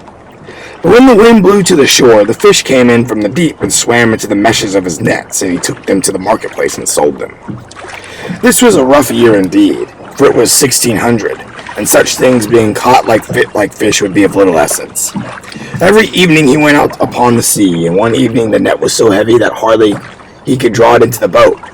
And he laughed and said to himself, "Surely I have not caught all the fish that swam, or snared some dull monster that will be a marvel to men, or something of a horror that the great queen will desire." And putting forth all his strength, he tugged at the coarse ropes till, like the lines of blue handle, round a vase of bronze, the long veins rose up on his arms. He tugged at the thin ropes, and nearer came the circle of flat corks, and the net rose at last to top off the water. For this village was called Deadwood, and the population very dwindling. It was a rugged landscape full of darkish gray mountains, the color of an old bruise, and wooden shacked cabins with a Viking-esque to them that stacked around this town, with puffing smoke out the chimneys and stocked of salted meats and vegetables and colorful exotic fruits. The whole village surrounded by a giant pine forest. But no fish at all was in it, and nor any monster or thing of horror, but only a little mermaid lying fast asleep. Her hair was of a wet fleece of gold, and each separate hair was a thread of line of gold in a cup of glass. Her body was as white ivory, and her tail was of silver and pearl. Silver and pearl was her tail, and the green reeds of the sea coiled round it, and like seashells with her ears, and her lips were like sea coral. The cold waves dashed over her cold breasts, and the salt glistened upon her eyelids. So beautiful was she that when the young fisherman saw her, he was filled with wonder, and he put out his hand and drew the net close to him, and leaning over the side, he clasped her in her arms. And when he touched her, she gave a cry like a startled seagull, and woke and looked at him in terror with a meaw of amethyst eyes, and struggled that she might escape. But he held her tightly to him, and would not suffer her to depart. And when she saw that she could in no way escape from him, she began to weep and said, "I pray thee, let me go, for I am the only daughter of a king, and my father is aged and alone." The young fisherman answered, "I will not let thee go save thou makest me a promise that whenever I call thee, thou wilt come and sing to me, for the fish delight to listen to the song of the sea folk, and so shall my nets be full." "Wilt thou in very truth let me go if I promise thee this?" cried the mermaid. "In very truth I will let thee go," said the young fisherman. So she made him the promise he desired, and sware it by the oath of the sea folk. And he loosened his arms from about her, and she sank down into the water, trembling with strange fear. Every evening the young fisherman went out upon the sea, and called to the mermaid, and she rose out of the water and sang to him. Round and round her she swam, the dolphins and the wild gulls wheeled above her head. And she sang a marvelous song, for she sang of the sea folk who drove the flocks from cave to cave, and carried the little calves on their shoulders, of the tritons who have long green beards and hairy breasts, and blow through twisted conches when the king passes by at the palace of the king, which all of amber, with a roof of clear emerald and a pavement of bright pearl, and of the gardens of the sea, where the great filigree fans of coral wave all day long, and the fish dart about like silver birds, and the anemones cling to the rocks, and the pink bourgeons in the ribbed yellow sand. She sang of the big whales that came down from the North Seas, and of sharp icicles hanging in their fins, of the sirens who tell of such wonderful things that the merchants have to stop their ears with wax, lest they should hear them, and leap into the water and be drowned, of the sunken galleys with their tall masts, and the frozen sailors clinging to the rigging, and the mackerel swimming in and out of the open portholes.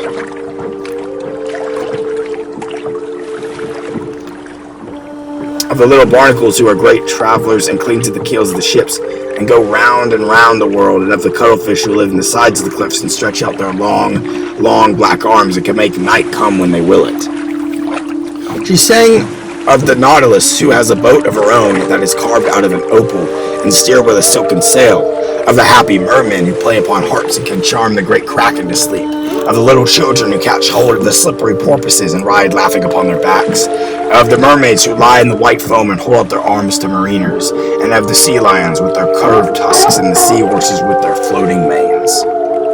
And as she sang, all the funny fish came in from the deep to listen to her, and the young fisherman threw his nets around them and caught them, and others he took with a spear. And when his boat was well laden, the mermaid would sink down into the sea, smiling at him. Yet she would never come near him that he might touch her. Oftentimes he called to her and prayed for her, but she would not. And when he sought to seize her, she dived into the water as a seal might dive, nor did she see her again that day.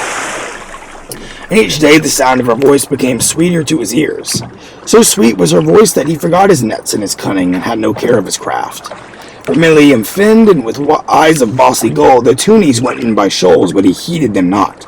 His spear lay by his side, unused, and his baskets of plated osier were empty, with lips parted, and eyes dim with wonder. He sat idle in his boat and listening till the sea mist crept around him, and the wandering moonstone stained his white limbs with silver, and dropped his long brown hair. And one evening he called to her, and said, little mermaid, I love thee. I take me for thy bridegroom, for I love thee. But the mermaid shook her head. Thou hast a human soul, she answered. If only thou wouldst send away thy soul, then I could love thee. And the young fisherman said to himself, of what use is my soul to me? I cannot see it, I may not touch it, and I do not know it. I surely will send it away from me, and much gladness shall be mine. And a cry of joy broke from his lips, and standing up in the painted boat, he held out his arms to the mermaid. I will send my soul away, he cried, and you shall be my bride, and I will be the bridegroom, and in the depth of the sea we will dwell together, and all that thou hast sung of thou shalt not show me, and all that thou dearest I will do, and now shall our lives be divided. And the little mermaid laughed for pleasure, and hid her face in her hands. But how shall I send my soul from thee? Cried the young fisherman. But how shall I send my soul from me? Cried the young fisherman. Tell me how I may do it, and lo, it shall be done.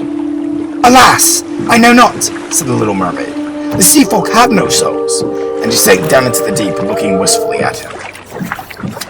Now early on the next morning, before the sun was the span of a man's hand above the hill, the young fisherman went to the house of the priest and knocked 3 times at the door. The novice looked out through the wicket, and where he saw who it was, he drew back the latch and said to him, Enter! And the young fisherman passed in and knelt down the sweet-smelling rushes of the floor, and cried to the priest who was reading out of the holy book, and said to him, Father, I am in love with one of the sea folk. My soul hindereth me from having my desire. Tell me how I can send my soul away from me, for in truth I have no need of it. Of what value is my soul to me? I cannot see it, I may not touch it, I do not know it. And the priest beat his breast and answered, Alack, alack! Thou art mad, or hast eaten of a poisonous herb. For our soul is the noblest part of a man, and was given to us by God that we should nobly use it. There is no thing more precious than a human soul, nor any earthly thing that can be weighed with it. It is all worth the gold that is in the world, my friend. It is more precious than rubies of the kings. Therefore, my son, think not any more of this matter, for it is a sin that may not be forgiven. And as for a sea folk, they are lost, and they would traffic with them are lost also. They are the beasts of the field, and know not good from evil, and for them the Lord has not died. The young fisherman's eyes filled with tears when he heard the bitter words of the priest, and he rose up from his knees and said to him, Father, the fawns live in the forest and are glad, and on the rocks sit the mermen with the hops of red gold. Let me be as they are, I beseech thee, for the days are as days of flowers. And as for my soul, what doth my soul perhort me, if I stand between me and the thing that I love? The love of the body is vile, cried the priest, knitting his brows. And vile and evil are the pagan things of God suffers and wander through his world. Accursed be the fawns of the woodland, and accursed be the singers of the sea. I have heard them at night time, and they have sought to lure me from my bed. They tap at the window and laugh. They whisper into my ears the tale of their perilous joys. They tempt me with temptations, and when I would pray, they make mouths at me. They are lost, I tell thee, they are lost. For them there is no heaven nor hell, and in neither shall they praise God's name. Father, cried the young fisherman, thou knowest not what thou sayest. Once in my nut I snared the daughter of a king. She is fairer than the morning star, and whiter than the moon. For her body I would give my soul, and for her love I would surrender heaven. Tell me what I ask of thee, and let me go in peace. Away, away, cried the priest. Thy woman is lost, and thou shalt be lost with her. And he gave him no blessing, but drove him from his door. And the young fisherman went down into the marketplace, and he walked slowly with a bowed head as one who is in sorrow. And when the merchants saw him coming, they began to whisper to each other, and one of them came forth to meet him and called him by name, and said to him, What hast thou to sell? I will sell thee my soul, he answered. I pray thee buy it off me, for I am weary of it. What use is soul to me? I cannot see it, I may not touch it, I do not know it. But the merchants mocked at him, and said, Of what use is a man's soul to us? It is not worth a clipped piece of silver. Sell us thy body for a slave, and we will clothe thee in sea purple, and put a ring upon thy finger, and make thee the minion of the great queen. But talk not of a soul, for it is use of it not, nor has it any value of our service. The young fisherman said to himself, How strange a thing this is! The priest telleth me that the soul is worth all the gold in the world, and the merchants say that it is not worth a clipped piece of silver. And he passed out of the marketplace and went down to the shore of the sea and began to ponder on what he should do. And at the noon he remembered on how one of his companions, who was a gatherer of sapphire, had told him of a certain young witch who dwelt in a cave at the head of the bay, and was very cunning in her witcheries. And he set to and ran, so eager as was he to get rid of his soul, and a cloud of dust followed him as he sped round the sand off the shore. By the itching of her palm, the young witch knew he was coming, and she laughed and let down her red hair. With her red hair falling around her, she stood at the opening of the cave. In her hand she had a spray of wild hemlock that was blossoming. What I lack, what I lack, she cried as he came panting up the steep and bent down before her. Fish for thy net when the wind is foul. I have a little reed pipe. When I blow on it, the mullet comes sailing into the bay. But has it a pretty price, pretty boy? What I lack, a storm to wreck the ships and wash the chests of rich treasure ashore. I have more storms than the wind has, for I serve one who is stronger than the wind, and with a sieve and a pail of water I can send the great galleys to the bottom of the sea. What I lack, I know a flower that grows in the valley, none knows it but I. It has purple leaves and a star in its heart, and its juice is white as milk. Shouldst thou touch with this flower the hard lips of the queen, she would follow thee all over the world. Out of the bed the king should rise, and over the whole world she would follow thee, and it has a price, pretty boy, it has a price. What I lack, I could pound a toad in a mortar, and make broth of it, and stir the broth with a dead man's hand.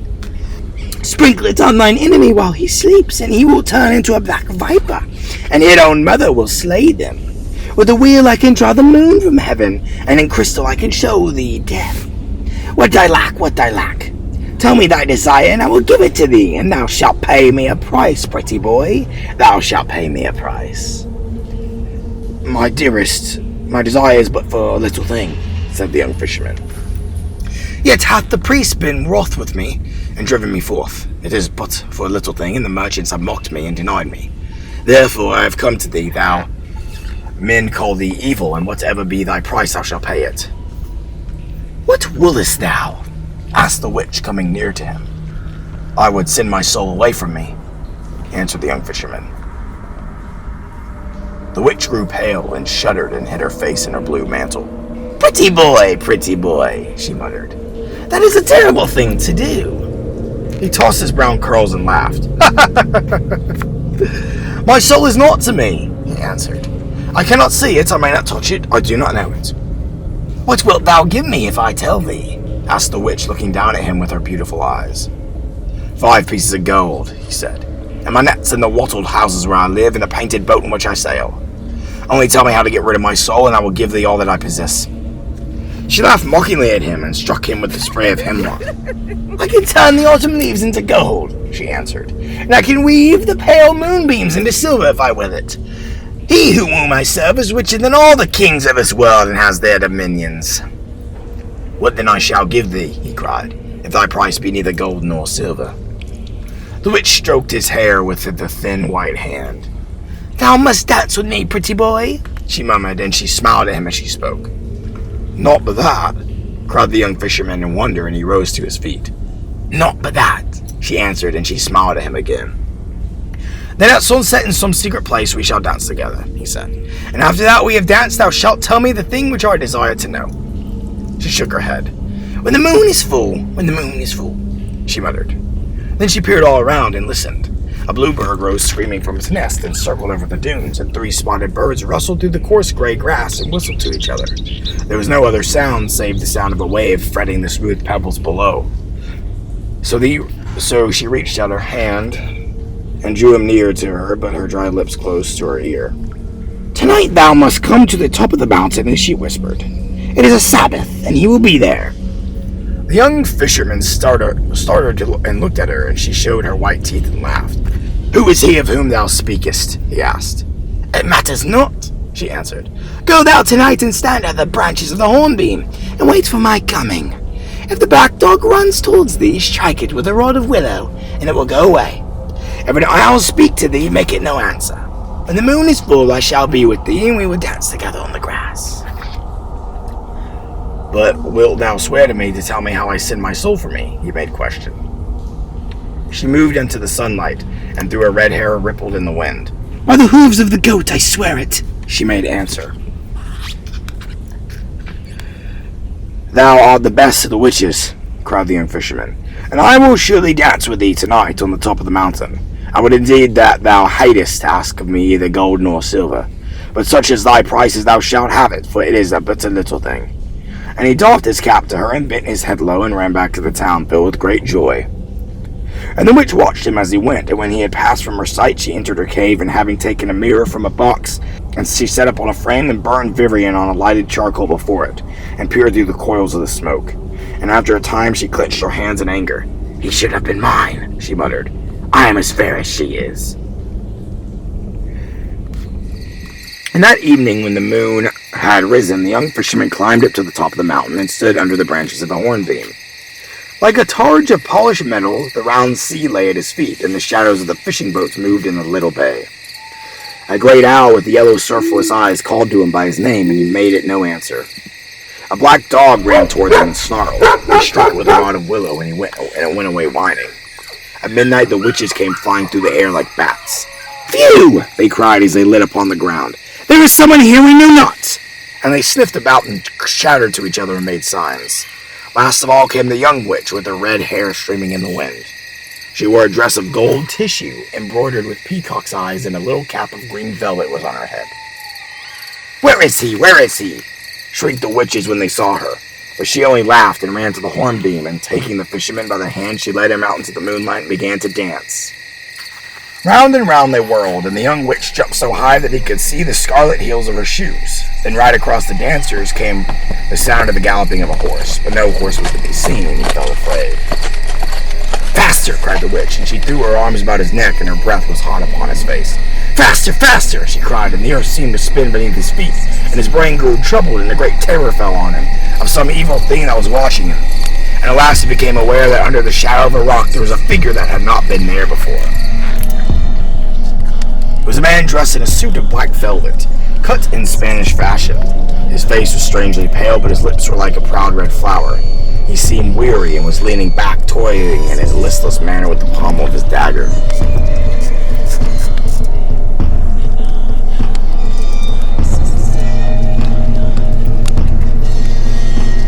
On the grass beside him lay a plumed hat and a pair of riding gloves, gauntleted with gilt lace and strewn with seed pearls wrought into a curious device. A short cloak lined with sables hung from his shoulder, and his delicate white hands were gemmed with rings.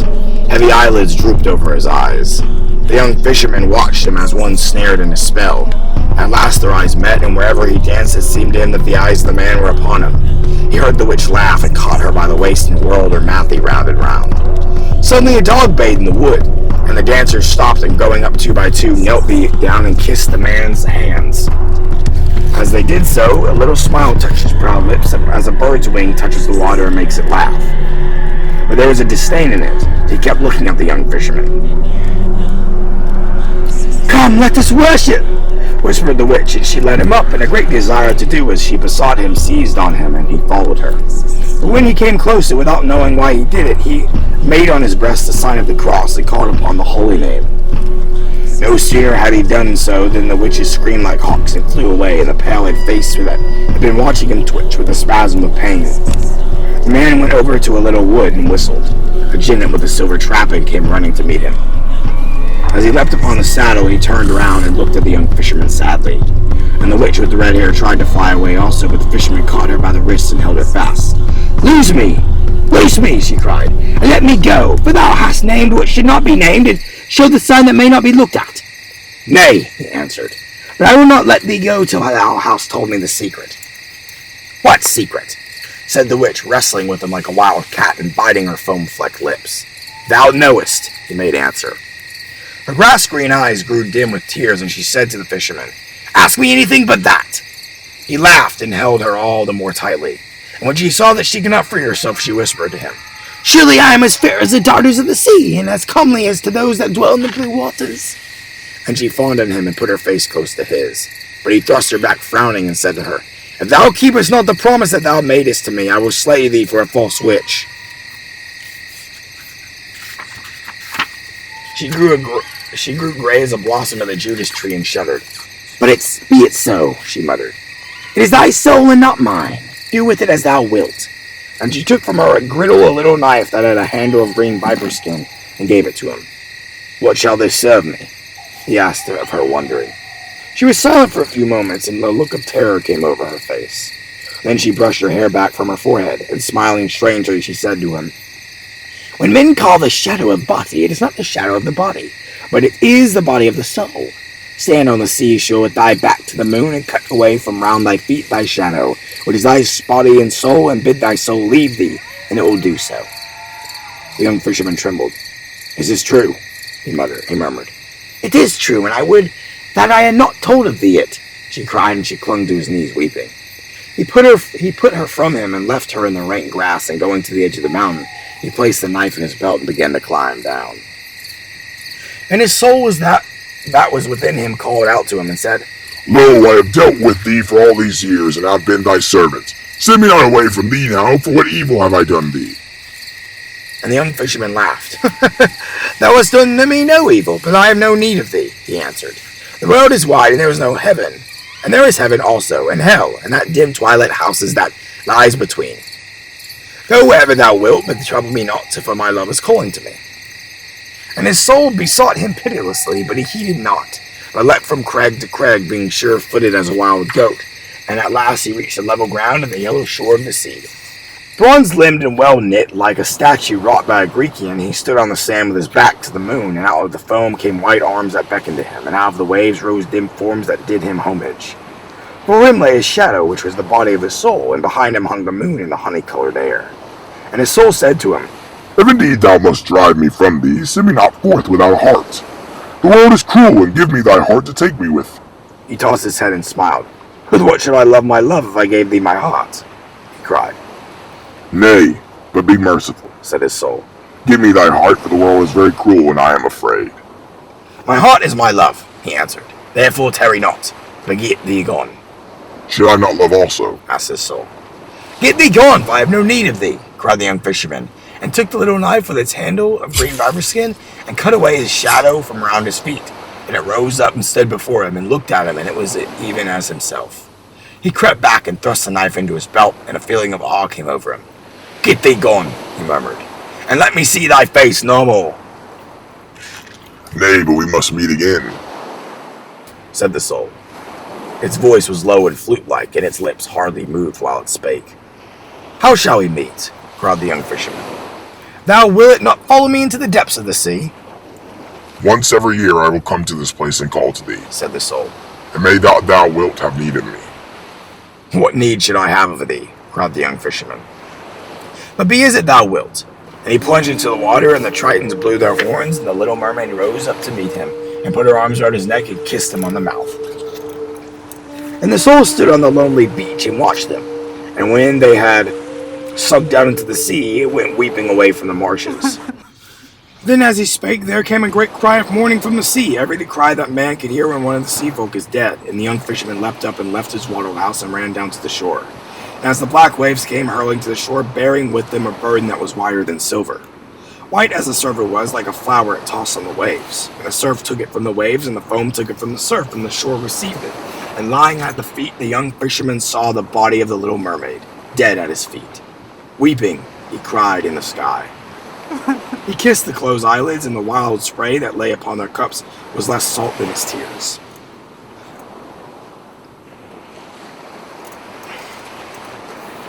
My love, I love thee. I am sorry you have been killed.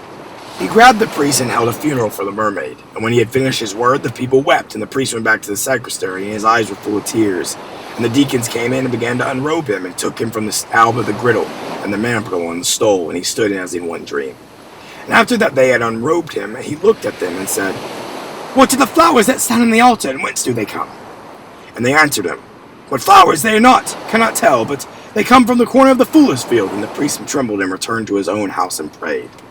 And in the morning, while it was still dawn, he went forth to the monks and the musicians and the candle bearers and the swingers of the censers and a great company, and came to the shore of the sea, and blessed the sea and all the wild things that are in it. The fawns are also blessed, and little things that dance in the woodland, and the bright-eyed things that peer through the leaves. All the things in God's world he blessed, and the purple were filled with joy and wonder. And never again in the corner of the fuller's field grew flowers of any kind, but the field remained barren even as before. Nor came the sea folk into the bay as they had been wont to do, for they went to another part of the sea. And for now the young fisherman truly realized who the soul was all this time. It was not his own soul, but the witch had intertwined them and interwoven them all along for all those years.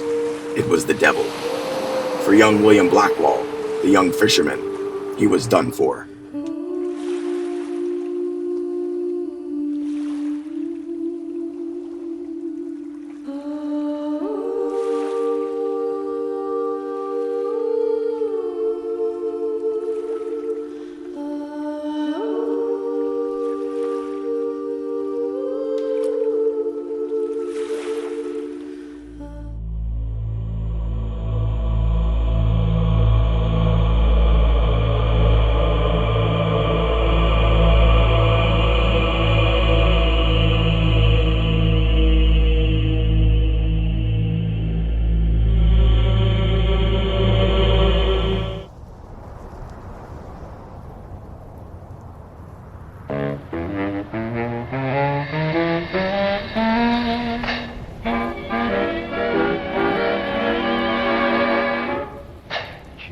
Have you ever met the bogeyman before? No, of course you haven't, for you're much too good, I'm sure. Don't you be afraid of him if he should visit you. He's a great big coward, so I'll tell you what to do. Hush, hush, hush, here comes the bogeyman. Don't let him come too close to you, he'll catch you if he can. Just pretend that you're a crocodile, and you will find that bogeyman will run away a mile. By November 1917, Albany was ready to open a general attack against the Turks along his whole front. The Arabs should have done the same in their sector, but I was afraid to put everything on a throw and designed instead the specious operation of cutting the Yermak Valley Railway to throw into a disorder the expected Turkish retreat. This half measure met with the failure it deserved. Food was going to be our next preoccupation, and we held our council in the cold, driving rain to consider what we might do. For lightness' sake, we had carried from Azark 3 days' rations, which made us complete until tonight, but we could not go back empty-handed. The Bene Sakir wanted honor, and the Syrian were too lately disgraced not to clamor for more adventure. We had still a reserve bag of 30 pounds of guillotine, and Albany Ibn al-Hussein, who had heard of the performances below Mahan, was as of an Arab as any Arab was, and said, "Let's blow up the train!" The word was hailed in universal joy, and they looked at me, but I was not able to share the hopes all at once. Blowing up trains was an exact science when done deliberately by sufficient party with machine guns in position. If scrambled at it might become dangerous. The difficulty this time was that the available gunners were Indians who, though good men fed, were only half men in cold and hunger. I did not propose to drag them off without rations on an adventure which might take a week. There was no cruelty in starving Arabs. They would not die of a few days' fastings and would not fight as well as ever an empty stomach. While if things get too difficult, there were the riding camels to kill and eat. But the Indians, though Muslims, refused camel flesh on principle. I exclaimed these delicacies of diet. Ali was as at once said that it would be enough for me to blow up the train, leaving him with the Arabs with them to do their best to carry its wreck without machine gun support. As in this unsuspecting district, we might well happen on a supply train with civilians or a small guard of reservists. Aboard, I agreed to risk it. The decision having been applauded, we sat down in a cloaked circle to finish our remaining food, and a very late and cold supper. The rain had sodden the fuel and made it fire not possible, our hearts somewhat comforted by chance of another effort. At dawn, when the Euphonate of the Arabs, the Indians, moved away from Azurk miserably. They had started up country with me in hope of a really military enterprise, and first had seen the muddled bridge, and now were losing this prospective trade. It was hard on them, and to soften the blow with honor, I asked Wood to accompany them. He agreed after argument for their sakes, but it proved a wise move for himself, as a sickness which had been troubling him began to show the early signs of pneumonia. The balance of us, some 60 men, turned back towards the railway. None of them knew the country, so I led them to Minifer, where with Zhao we made a havoc in the spring. The recurved hilltop was an excellent observation post, camp, grazing ground, and the way of retreat, and we sat there in our awed place till sunset, shivering and staring out over the immense plain which stretched map-like to the clouded peaks of Jebel Durus, with el Jamil and her sister villages, the ink smudges on it through the rain. In the first dusk, we walked down to lay the mine. The rebuilt corvette of kilometer 172 seemed still the fittest place. While we stood by it, there came a rumbling, and though the gathering darkness missed a train, suddenly appeared round the northern curve, only 200 yards away. We scurried under the long arch and heard it roll overhead. This was annoying, but when the course was clear again, we fell to burying the charge. The evening was bitterly cold, with drifts of rain blowing down the valley. The arch was solid masonry, a 4-meter span, and stood over a shingle waterbed which took its rise on our hilltop. The winter rains had cut this into a channel 4 feet deep and narrow and winding, which served as an unamable approach till within 300 yards of the line. There the gully widened out and rained straight towards the culvert, open to the sight of anyone upon the rails. We hid the explosive carefully on the crown of arch, deeper than usual, beneath the tie, so that the patrols would not feel its jelly softness under their feet. The wires were taken down the bank and into the shingle bed of the watercourse, where concealment was quick, and up as far as they would reach. Unfortunately, this was only 60 yards, for there had been difficulty in Egypt over insulted cable, and no more had been available when our expedition started. 60 yards was plenty for the bridge, but little for a train. However, the ends happened to coincide with a little bush about 10 inches high on the edge of the watercourse, and we buried them inside this very convenient mark. It was impossible to leave them joined up to the exploder in the proper way, since the spot was evident to the permanent way patrols as they made their rounds. Owing to the mud, the job took longer than usual, and it was very nearly dawn before we finished.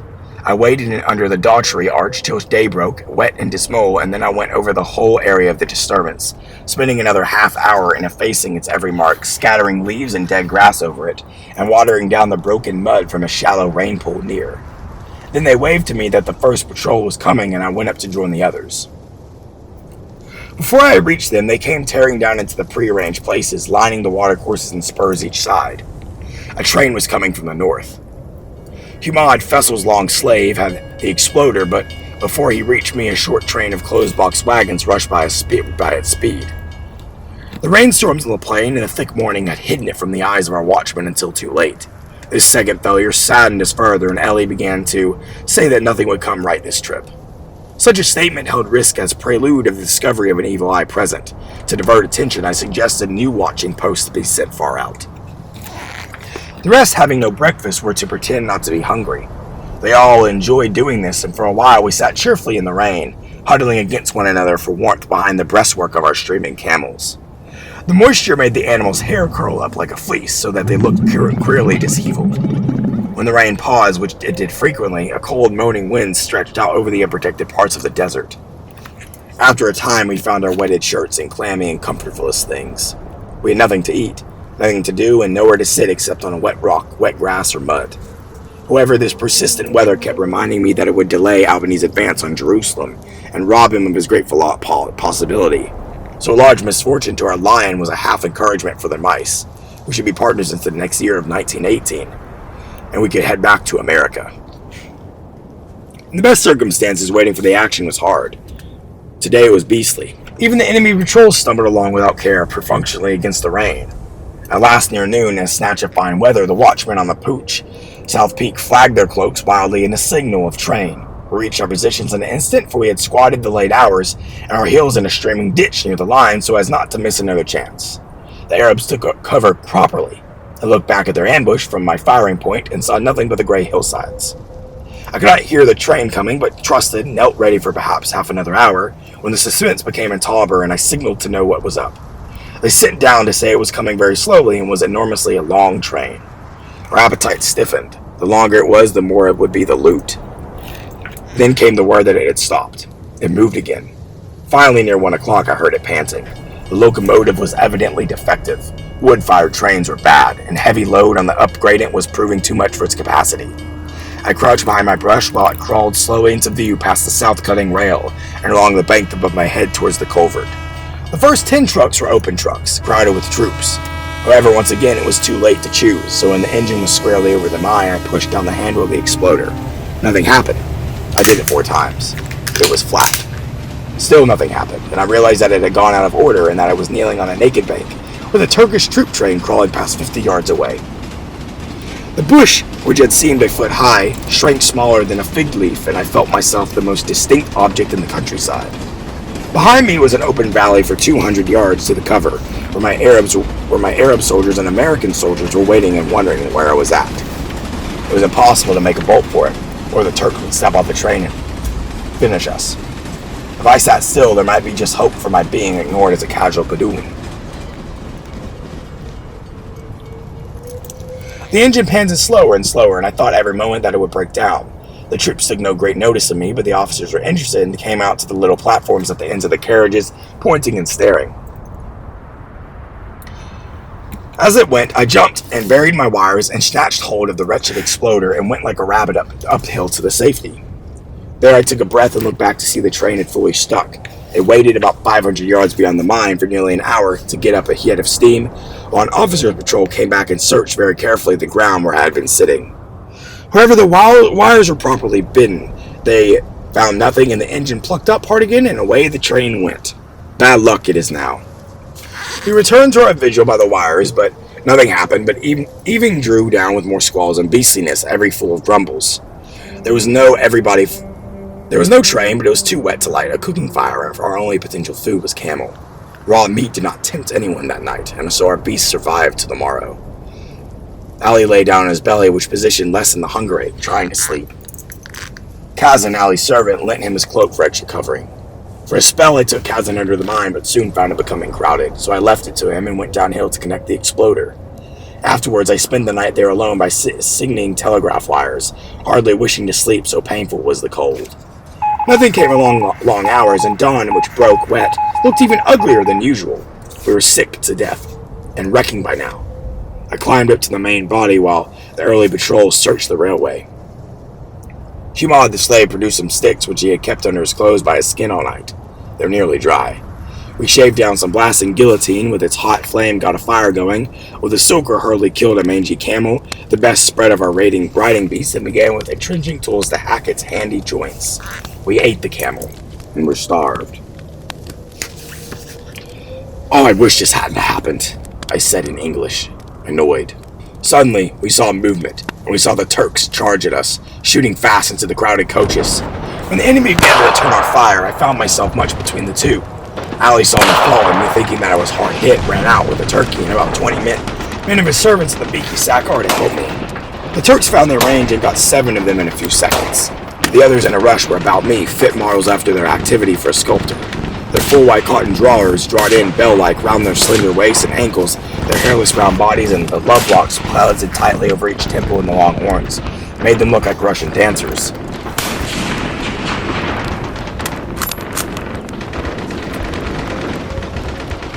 I felt myself over and found I had not been really hurt, though beside the bruises and cuts of a boiler plate and a broken toe, I had 5 different bullet grazes on me, and my clothes ripped to pieces. From the watercourse we could look about. The explosion had destroyed our heads of the culvert, and the flame of the first engine was lying beyond it at the near foot of the embankment, down which it had rolled. The second locomotive had toppled into the gap and was lying across the ruined tinder of the first. Its bed was twisted, it judged both beyond repair. We had blown up the trains. The second tinder had disappeared over the further side, and the first 3 wagons had telescoped or smashed to pieces. The rest of the train was badly derailed, with the listing coaches butted end to end at the angles, zigzagged along the tracks. We had done it. We had blown up the enemy's trains heading into Arabia and stopped the Turks from invading.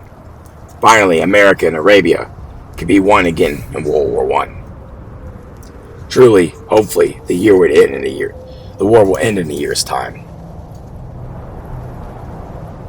At last, in victory, we reached the hilltop. Each man there jumped on the nearest camel, leaving our base, and made away at full speed eastward into the desert for an hour. Then in safety we sorted our animals. The excellent Rallia, despite the rolling excitement, had brought off with him, tied to his saddle girth, a huge haunch of the camel, slaughtered just as the trainer had arrived. He gave us the motive for a proper halt 5 miles further on as a little party of 4 camels appeared marching in the same direction. It was our companion, Matar, coming back from his home village to Azark, our base, with loads of raisins and peasant delicacies. So we stopped at once, under a large rock in Wadi Dulia, where was a barren fig tree, and cooked our first meal for 3 days. There also we bandaged up Fahid, who was sleepy with the lastood of his cervier hurt. Adub, seeing this, took one of the martyr's new carpets and, doubling it across the camel saddle, stitched the ends into great pockets. In one they laid Fahid, while Adub crawled into the other as they make weight, and the camel was led off southward towards their tribal tents. Can't wait to get back to Uncle Sam, I muttered to myself. Being in the hot desert is fucking terrible. I hate the heat, and I can't wait to get back to my hometown in Tennessee. The other wounded men were soon to it at the same time. Milif brought up the youngest lads of the party and had them spray the wounds with their piss as a rude antiseptic. Meanwhile, we whole ones refreshed ourselves. I bought another mangy camel for extra meat, paid rewards that compensated the relatives of the killed on the trains, and gave prize money for the 60 or 70 rifles we had taken, and the M1 Grand rifles and Tommy guns. It was small booty, but not to be despised. Some Saharian, who had gone into the action without rifles, able only to throw unavailing stones, had now 2 guns apiece. The next day we moved to Azurk, having a great welcome and boasting of our blowing up the trains and victory of the war against the Turks. God forgave us.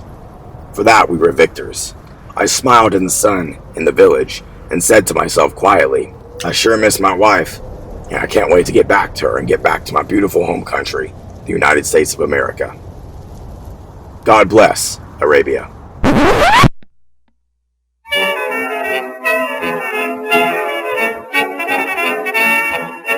Attention folks, speak of jokes, this is one on me. Took my gal to a dance at the Armory. Music played, dancers swayed, then we joined the crowd. I can't dance, took a chance, and right then we started stumbling all around, stumbling all around, stumbling all around. So funny, stumbling here and there, stumbling everywhere, and I must declare, I stepped right on her toes, and when she bumped my nose, I fell, and when I rose, I felt ashamed, and folks